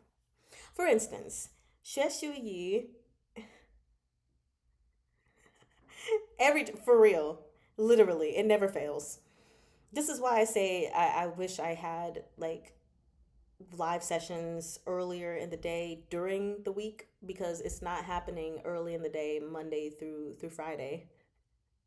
Like, I knew what you meant. For instance, Xue Xiu Yi had endlessly ridiculed, mocked, and humiliated Xue Xiu Zhuo, yet Xue Xiu Zhuo had made no move to end the life of his lawful eldest brother. In his eyes, Xue Xiu Yi was not important in the slightest. It made no difference to him whether Xue Xiu Yi lived or died. The family heir was like dust at his feet. He had killed Qi Huilian, but that was only because Qi Huilian was the tutor of the emperor of Great Zhou. He had attempted to kill Yao Wenyu, but only because Yao Wenyu was an unparalleled talent. He had given both these men a chance to choose, yet both had turned him down. Letting a strategist he could not use walk free was akin to gifting the world's sharpest sword to another. Only by killing them could he protect himself from future trouble.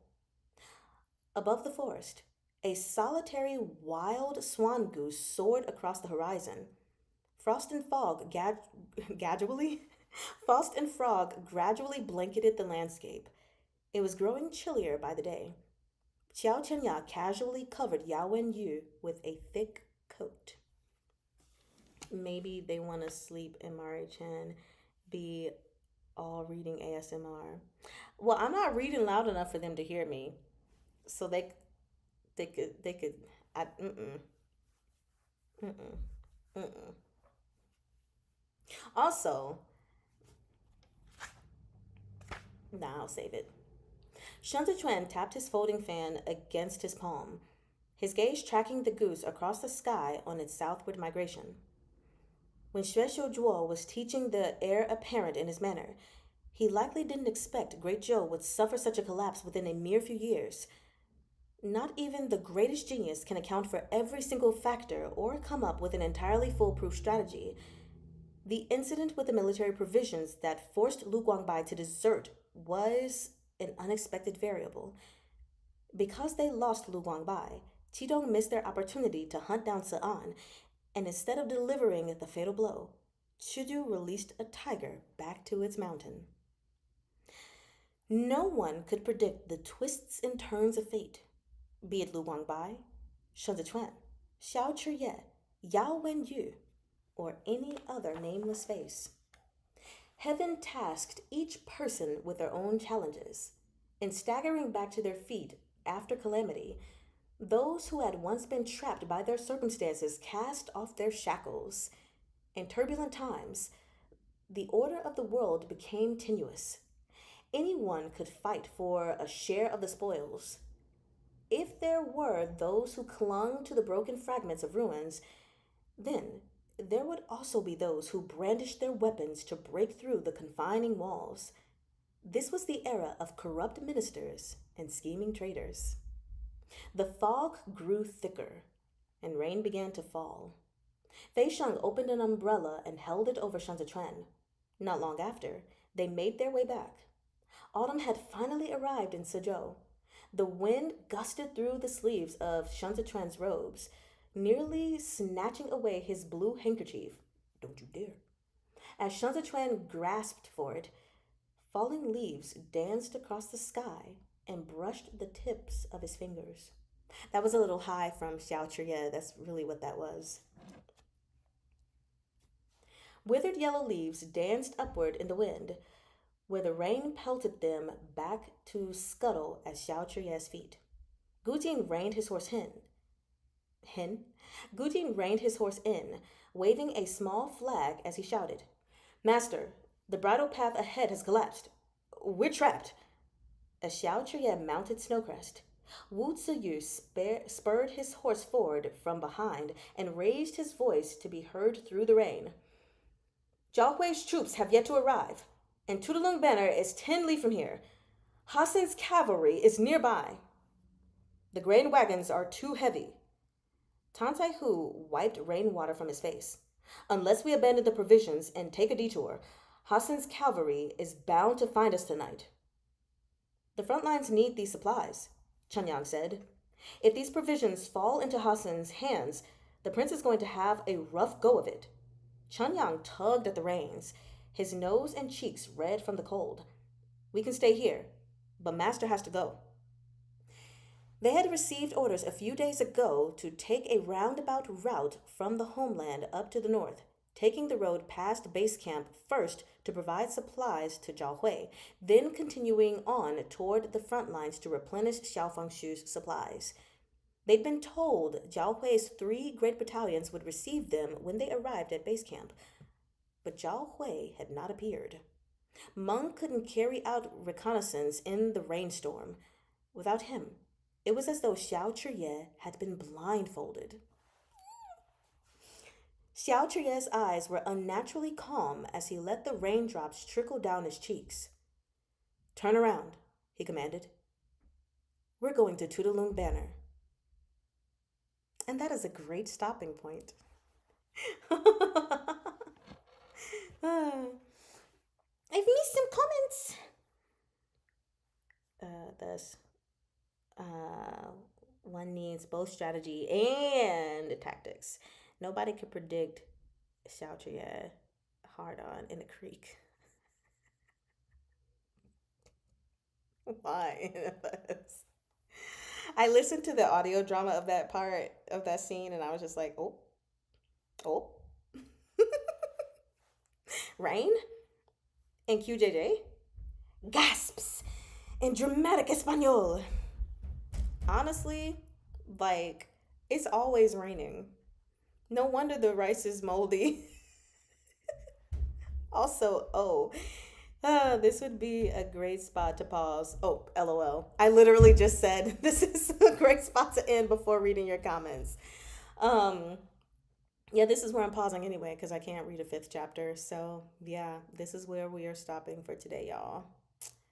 This is where we is stopping. So now that gets us to page 61 when I record for Monday. I'm going to do my best to try to record a little extra for the week that I am gone, but we'll see. Hello, everyone. Hi, Stephanie. Just returned home from the museum to live QJJ. Live is perfect. We're actually going to be ending soon. I just finished reading, Stephanie. Did you have fun at the museum? What kind of museum did you go to?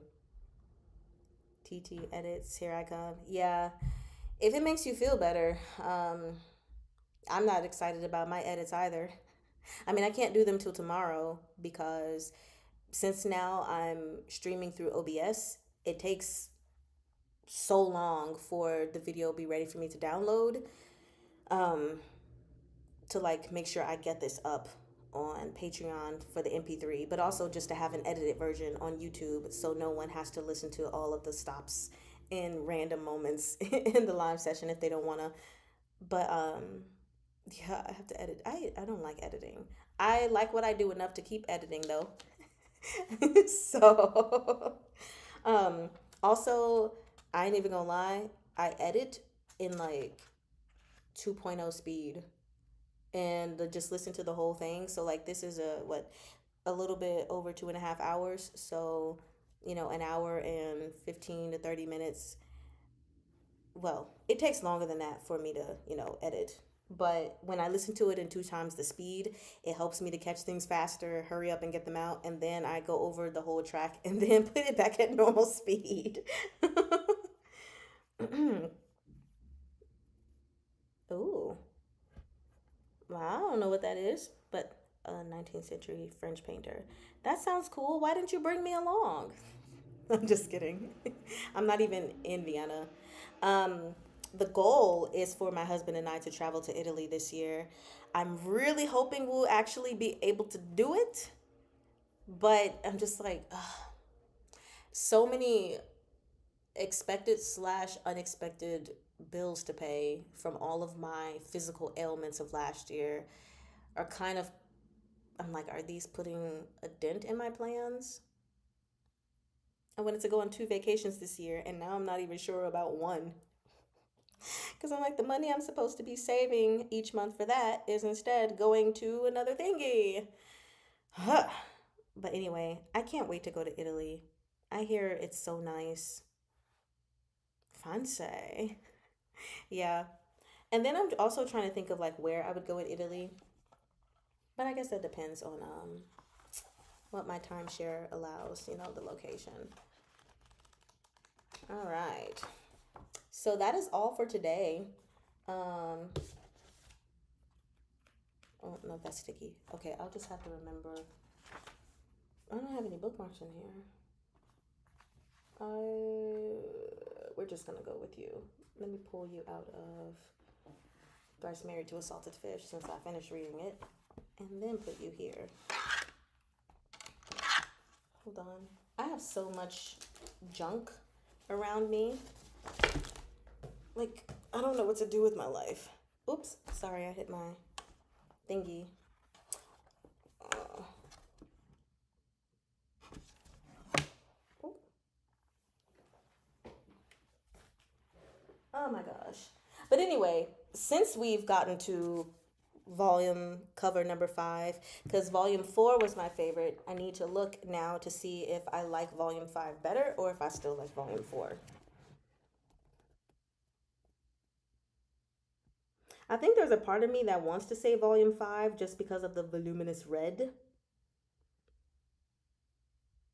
Mm, the red and gold, and then the purple. Yeah.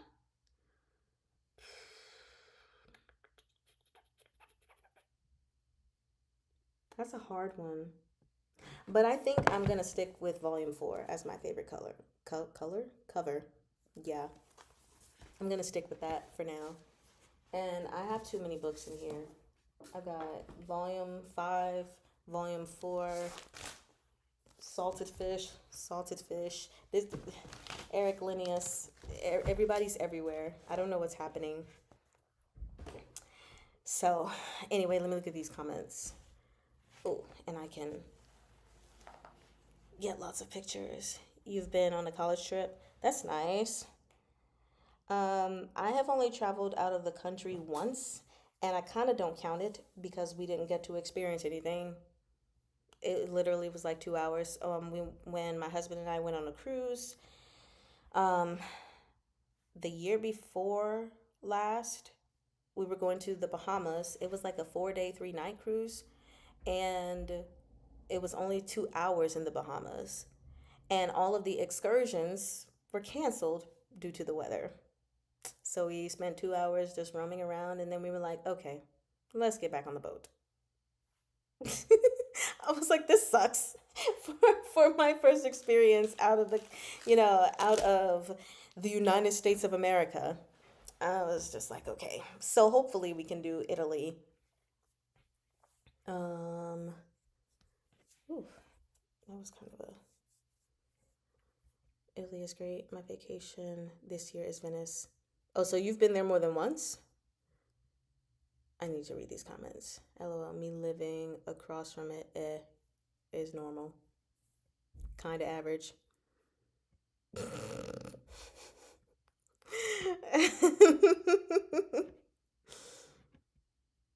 Just don't drive by yourself. Oh, I don't drive. I don't drive unless I have to. And my husband's going with me, so you tend to travel to Venice every 2 years to visit Biennale Arte. Oh, I don't know what that is, but that sounds great because art. And other server, I've done a whole discussion on symbolism of Lanjo's outfit. Where's the book?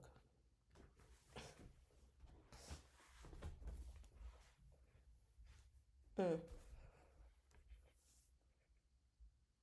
You have a bookshelf in your office specifically for Don May.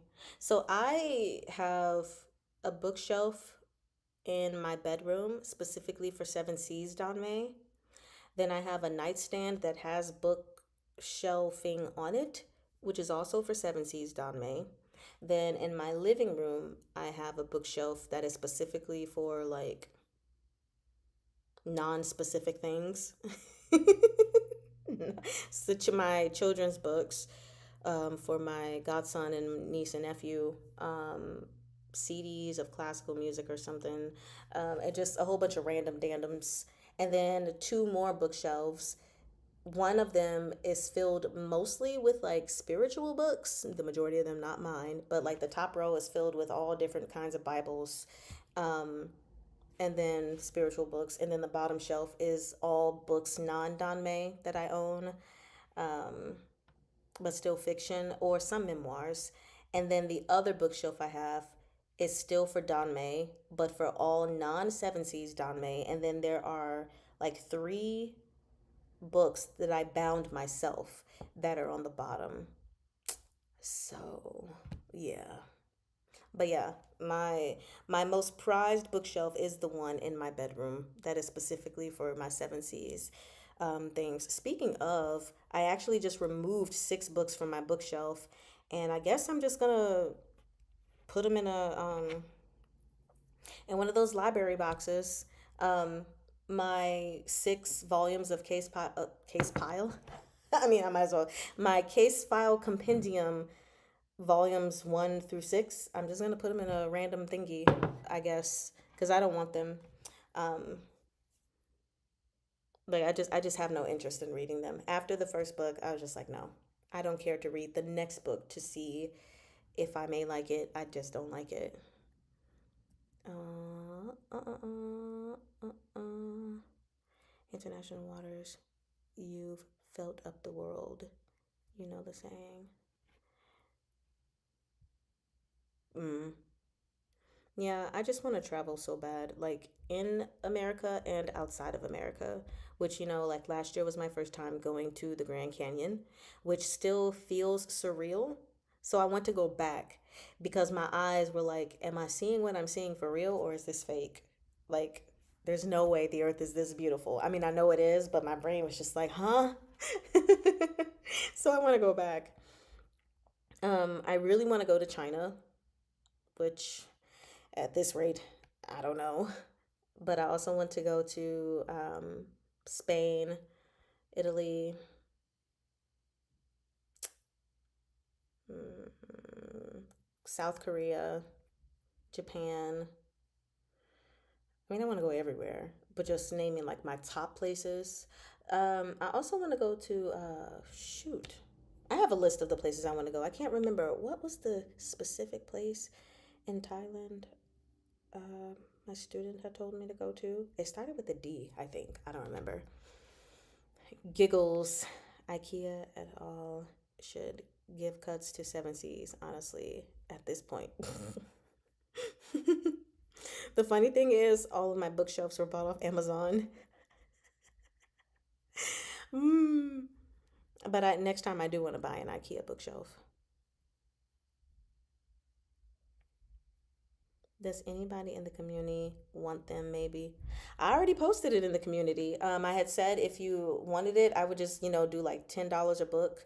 So 60, some of that just covering the shipping. But it seems like nobody was interested. So I'm just gonna put them in a box to get rid of them because I'm tired of them taking up space. Like I just don't want them sitting there if I'm not gonna read them. So it was fun, your trip. Oh, man, 2019 feels so far away, like so long ago now. You'd love to see the Grand Canyon. It's an amazing experience. So amazing.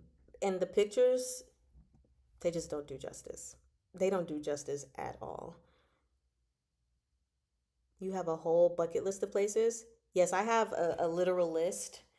Um, Let me pull it up really quickly. Hold on. You've been to the US once and only to New York. I also want to go to New York. How did you enjoy New York? Let's see, what's my list? I think it's called, what is this? Moving? No, that's not the right one.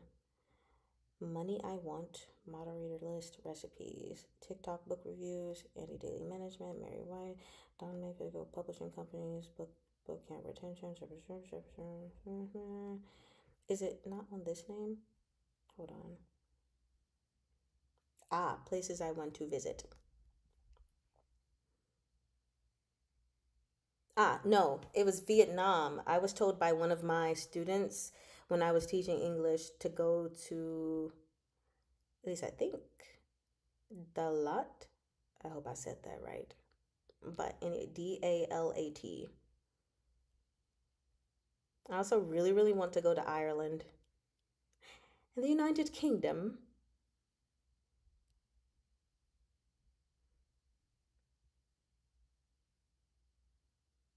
Okay, yeah. Dang. It's like 38 places on here. Well, 38 main places and then specific cities. um, you said outside of Europe, you've only been to Japan and South Korea. Hey, that's still awesome though. You were lucky enough to travel a lot, but you have a lot of Europe blanks. It's kind of sad. Mm. It's a fun place to go in the US. Did you see any Broadway shows? Right, if you go to New York, you have to go to Broadway shows. Unless you don't like that kind of thing, then I guess you don't have to go. Which is actually funny. I want to go to New York, but I was like, I don't think I want to go with my husband because he doesn't really do Broadway. And so I was like, I'm gonna go with a friend or my sister or someone because I he'll go because I want to, but I want someone to go because they are crazy about it. Like I want us to have the same excitement for it. So I was like, no, you can stay. I'll pick someone else. You want to go to Switzerland and Auckland.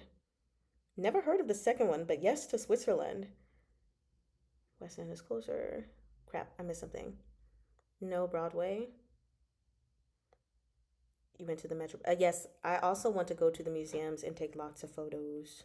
It's been a while since I've painted like a statue or something, but once when I went to a museum, I was inspired by two statues and painted them. And I was like, huh, I didn't expect it would be this fun to paint a statue, but it really, really was.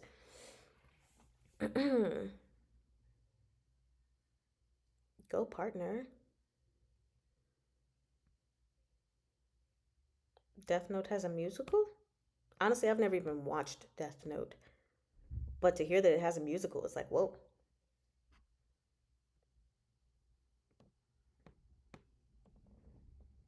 Yeah, I've never heard of Auckland specifically. But yeah.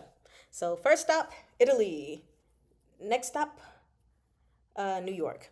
What I would like to do is hopefully, at least for now, until we get to a point where every year we could go overseas, I would like to like do a vacation 1 year in country, next year out of country. 1 year in country, next year out of country. But if every year we could go out the country, that would be great. Like it's crazy. Last year we actually traveled a lot, and, but of course it was all in America. But we went on retreats and just several vacations. It's actually pretty good. Weirdest thing to get a musical. Yes. Hmm. You want to see a musicalified version of the potato chip scene? Where in Italy do you want to go?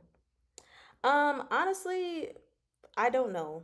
I just want to go to literally anywhere in Italy. But the way that my timeshare works, when we are trying to exchange for a place that is outside of America, they check, I guess, like the highest peak of time for our timeshare versus the location. And so they technically would choose where we would go in Italy based on the times, and like we may have certain options and we can pick from there. So like last year when I looked, there was some city, I don't remember, it started with an S, but when I looked it up, it apparently was a very nice spot, and not one many people talk about. So it's not necessarily me thinking of where in Italy I want to go specifically, more so me seeing where my timeshare will allow us to go.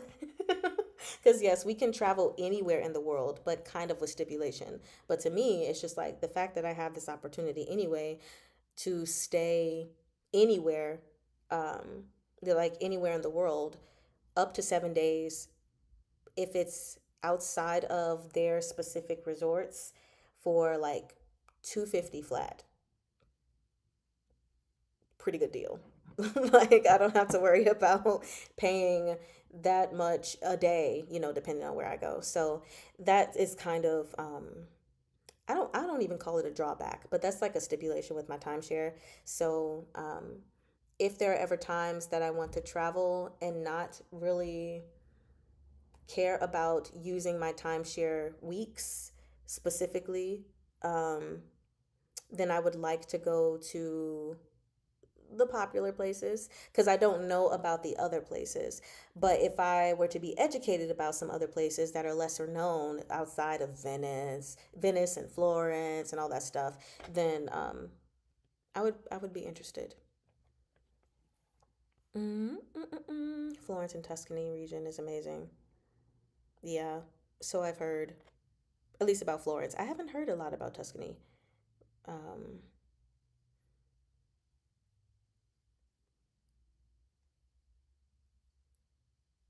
you second those. Yes, I already know. Pretty much any I know to avoid in July and August. Yeah, we plan on going in like September. Um, husband?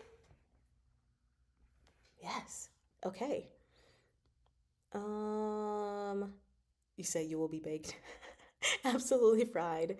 Yeah, I've also heard what they don't have air conditioning there. So yeah, I was because my sister went to Italy. Um, so she kind of gave us the down low already. She was like, "Girl, do not go during the summertime. Do not." I was like, "Okay, we won't." And we did the same thing for Arizona because on a cool day, it's still over 100 degrees in Arizona. So we went in September, late September, and the weather is pretty good. It was dry heat, which was much different from like the humid heat we have where we are. I preferred it.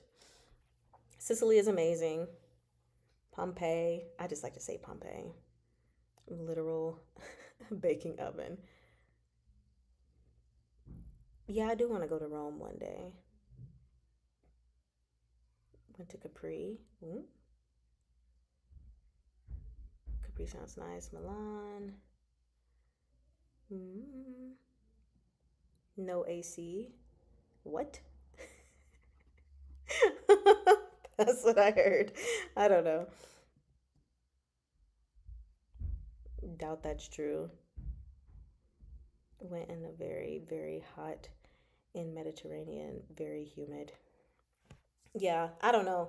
I mean, at the end of the day, I'm like, well, I think it might have been for like the local homes not having AC, not like hotels and stuff, because she was there for like some kind of residency or something, um, not staying at a tourist hotel, which is where we would be staying. I don't know. We got to get it together. We have 3 weeks of vacation this year. And I'm like, yeah, we can't use all this. So I actually have given a week away to my godson's mom. I'm like, you and your hubby go somewhere. Please take one of these from us. Oh my gosh.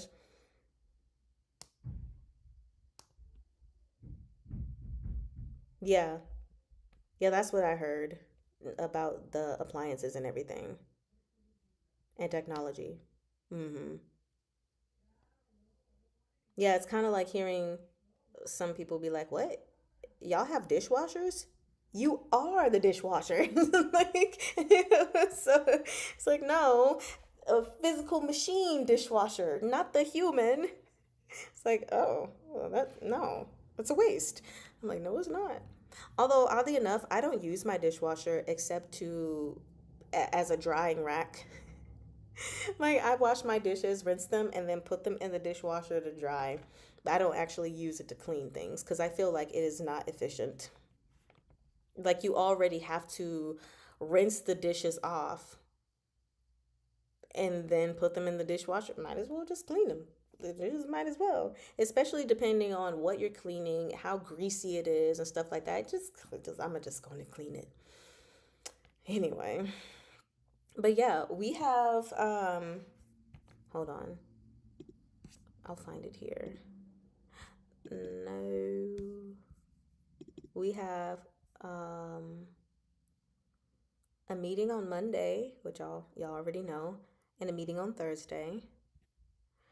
I wanted to have another live reading session on Saturday, But as is going to be busies, so I can't. Um, Technically, once Monday comes, Monday the 9th, I'll be working for 1, 2, 3, 4, 5, 6, 7, 8, 9, 10, 11, 12, 13, 14, 15 days straight.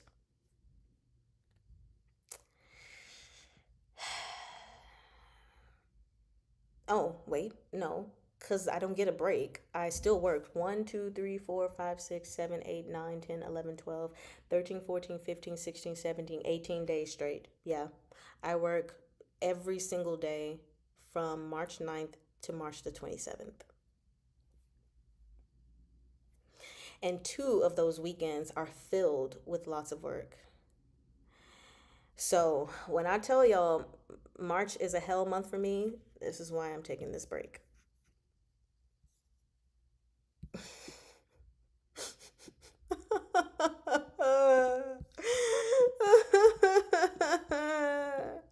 All right, I'm done crying.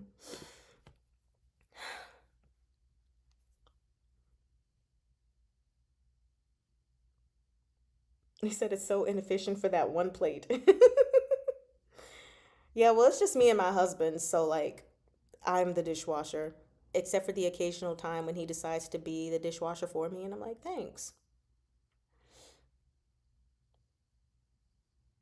You have 5 weeks vacation. By law, you can't give anything to anyone else. Oh, well, dang. Is from what from your job? That's weird. Or do you have a timeshare as well? We technically only get 2 weeks per year, or it can be 1 week if we use both rooms, because we're given a two-bedroom timeshare. One is a full size, and then a second room.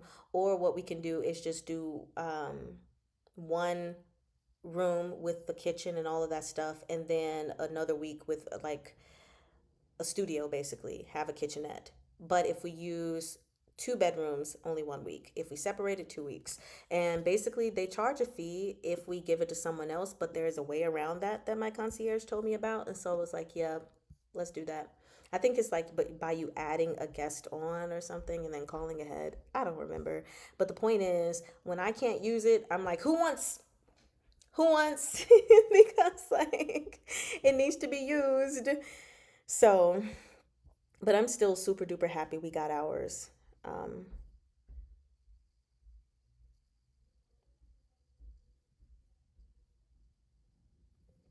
if you have a normal job, it's obligatory. 4 weeks paid vacation. I'm in the wrong country. I am in the wrong country. In the wrong country. Hmm. And it's paid vacation? Bruh. Where y'all live?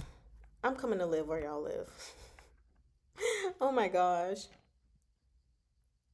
They have to give you around month paid vacation a year. And if you don't use it, they will chase you off. No, we have five. Oh, yeah, you were just answering mine. Where y'all live? I'm moving. I'm moving. Like what? Right. Barely got any vacation at my job. Y'all don't realize, or maybe you do, I don't know, how difficult it is for people to ask for leave from work here in America.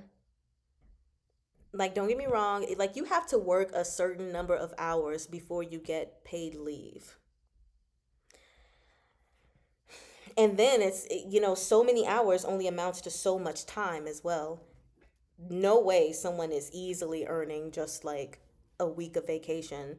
Like, you gotta make sure you're at work every time. No takeoffs, no call outs, no nothing. And, mm-mm. And then of course, if you're a part timer, that's not a thing. You don't get paid leave at all. You show up or you don't. And typically speaking, if you're part time and you're asking for time off, you, depending on where you're working, have the potential to be fired because they're like, oh, well, you're just part time. you know? And then if you're full time, they may be more reluctant to let you go, but it's a struggle for the workforce here. Now, I can say, I personally don't have that struggle anymore because I did have a full-time job before. But with my job, it's different. Number one, I am part-time. Number two, we have a very small team and my position is vital. So, like, when I'm on vacation, that is what it is. Um, and they're very flexible with vacation time, Um, but not only that, though, like the last time I went on vacation, I was still like, I'll work an hour a week, I mean, a day, because I don't want to get so lax that I don't want to come back to work, because that's a thing. Mm. Paid leave is sick leave as well. Here you get a doctor's note and then you get paid leave. I can't tell you how much. Yeah. Yeah, here you get a doctor's note. I think you get paid sick leave, but um they're still well within their rights to find a way to let you go without making it seem like they were letting you go for that specific reason. Actually, a lot of places that are here in America, when signing the contract, it says we have the right to terminate you for any reason, or we have the right to terminate you any day, anytime, for any reason, outside of like discrimination and stuff like that. But it's very easy for companies to find their way to discriminate, but then just give a different reason for why they fired you. Bruh, paid sick leave. Right. I'm like, huh? Y'all are literally blowing my mind right now. Like, like I need to live in Europe. Clearly, since you said Europe, well, you think it's different by country. Oh, well, okay. As a subcontractor in America, I don't work. I don't get paid. Yep, that is how it is where I am. I'm an independent contractor. I don't work. I don't get paid. I'm an entrepreneur. I don't work. I don't get paid. It just is what it is.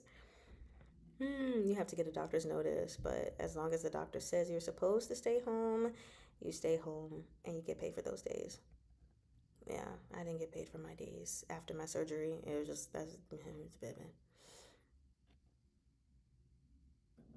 And the more kids you have, yeah, maternal leave is a year. Wow. I don't know what the maternal leave is here. That's not something I've ever had to like pay attention to. Um, but woof, a year. You're self-employed, so you're the same. Yeah.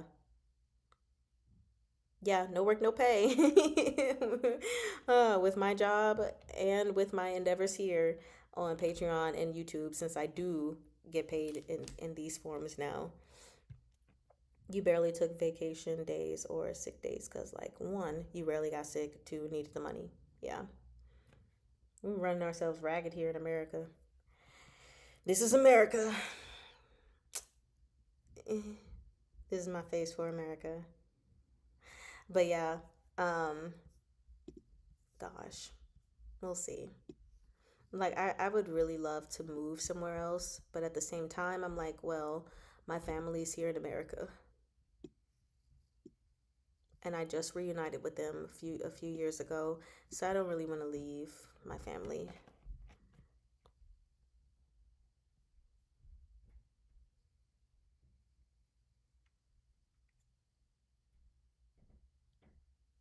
Mm. You say you want to leave this country so bad. Yeah, I know. I know, Cookielicious. I know you want to leave. I wish I could help you leave. Just like pull you out. Oh gosh. They usually get upset if you don't, bruh. I want someone to get upset with me for not taking vacation. Is that a thing? Can someone get mad at me for not taking vacation days? Oh my gosh. Oh man. So yeah, for the rest of the day, well, number one, I'm taking a nap. I definitely need to take my nap. Yes, all countries have their stresses and anxieties. I don't want these American stresses and anxieties. I'm just kidding, partially. I would have to know what it's like in another country to pick the stresses and anxieties that I want. I think that's the main thing, you know. Running away from one country because you're afraid of where things are turning is never a good reason to leave. But I do want to experience other countries to see how things are like there, because I hear so many people talk about America and they're like, America's the best country to be in. You know, there's no other country like ours. We're just the best. And a lot of times, not all the time, it be from people who have literally never even gone anywhere else. And then sometimes it is from people who have gone to other places. But then I'm like, okay, that's your prerogative. I wouldn't just say state that as an all out fact, you know, but also sometimes when these people are making these statements, they're going to these other countries not for like vacation purposes. You know, they're going for like mission trips and stuff like that. So it's kind of like, okay, maybe go somewhere else in the country. Like you're going there to help an area that is less fortunate. So it's like the country is more than just that. You know, it's kind of like when people talk about Africa and like growing up. And even it's still like this now. All of the commercials always showed us Africa with these starving kids, so bony. They don't have food to eat, water to drink, schools to learn from. And so I'm thinking the entire continent of Africa is like this,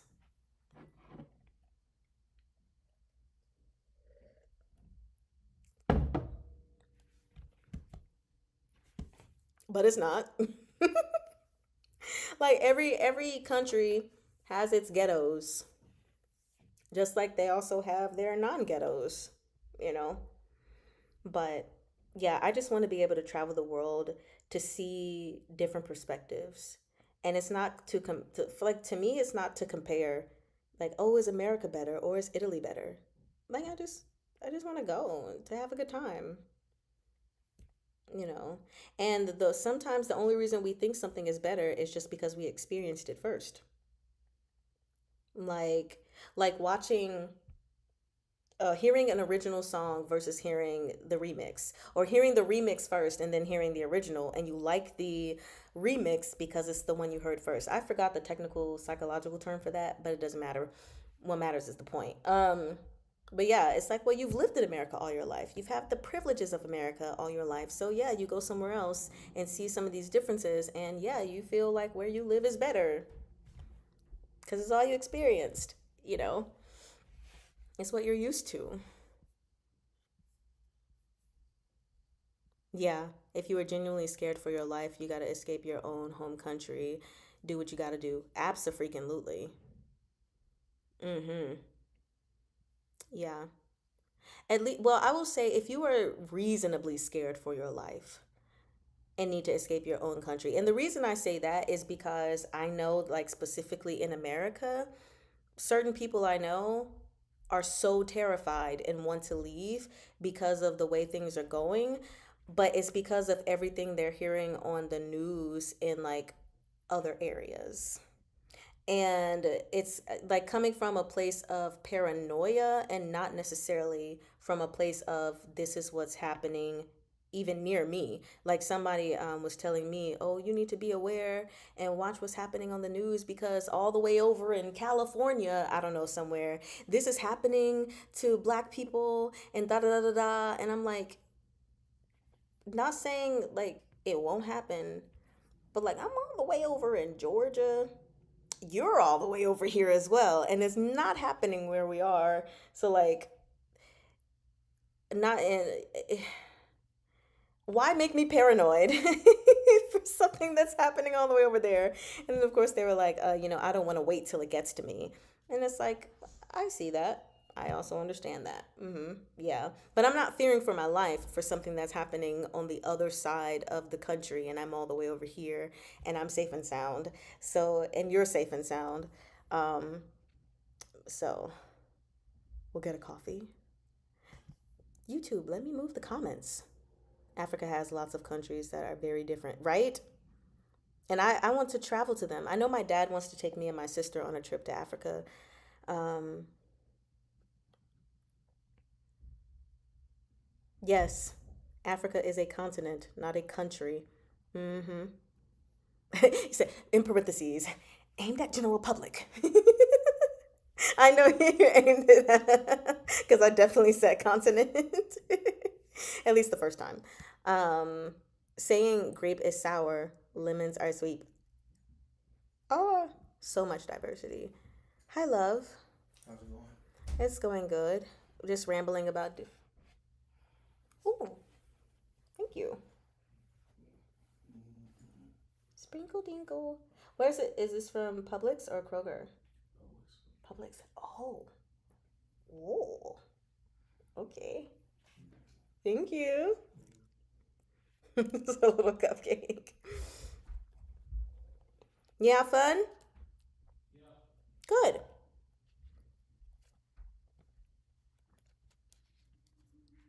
Saint Mari thoroughly distracted now. I don't even remember what I was talking about. Mm-hmm. This is good. Mm-hmm. Mm-hmm.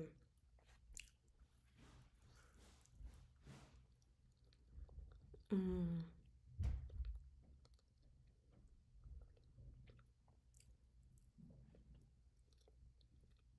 Mm-hmm.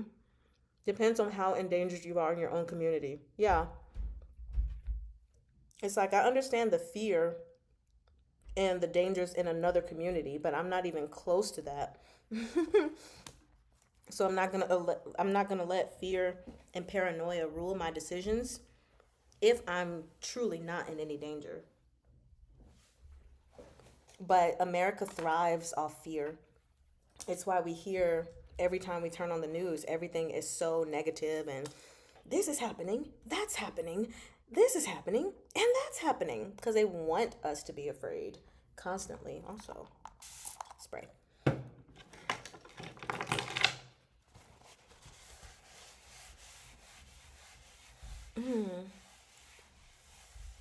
How many countries are in Africa? What country in Europe are y'all talking about again?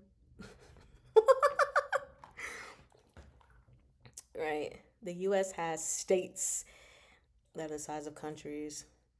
Many people don't even realize this. Yeah, like, oh my gosh, look at Texas. Like, it takes what? Doesn't it take like a whole day to travel through Tejas? I forgot how to say Tukasasa, or is it Dukasasa? I could be wrong. In Mandarin. It was like Atlanta, Yatalanda.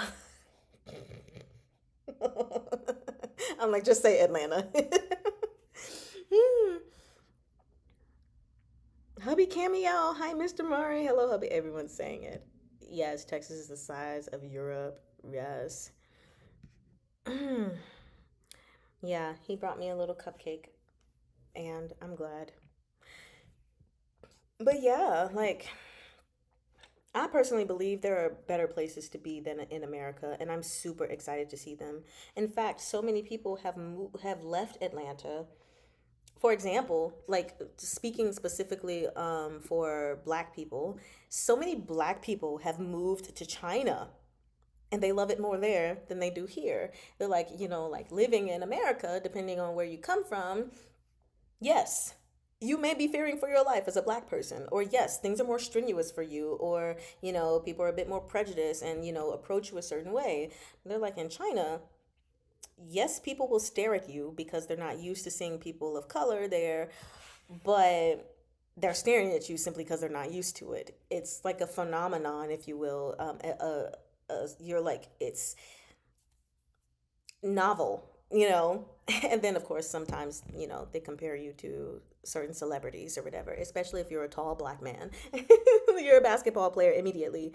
But they're like, no, my experience, my life in China, way better than in America. So it's just like, yeah. Actually, anytime that I hear someone saying that like America is the best place to live in the world, they're usually old people. really old people. Not really old, at least like 50 and above. Yeah, they want us to live in constant fight or flight. And now we're in this like zone where it's like also wanting people to hate, I think, wanting us to hate our own government. I'm like, what is this about? Everybody can't flee America.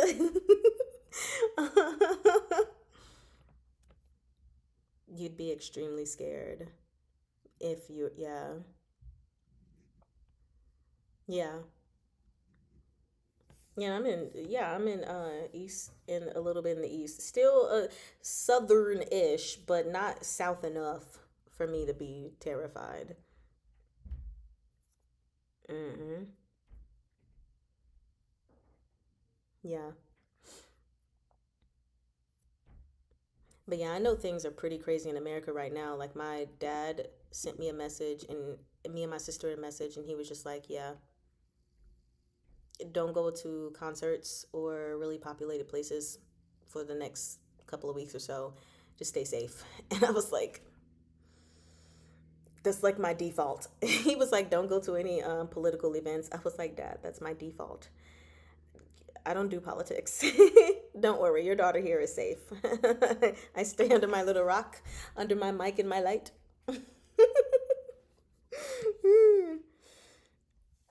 But yeah, I'm excited for travel. Back to the main point, to enjoy diversity of other places. So, anyway, after all that chit chatting, um,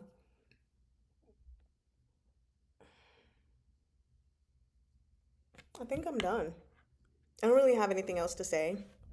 Maybe I'll say some things in Discord to you guys. Maybe not. I really, really need to take a nap.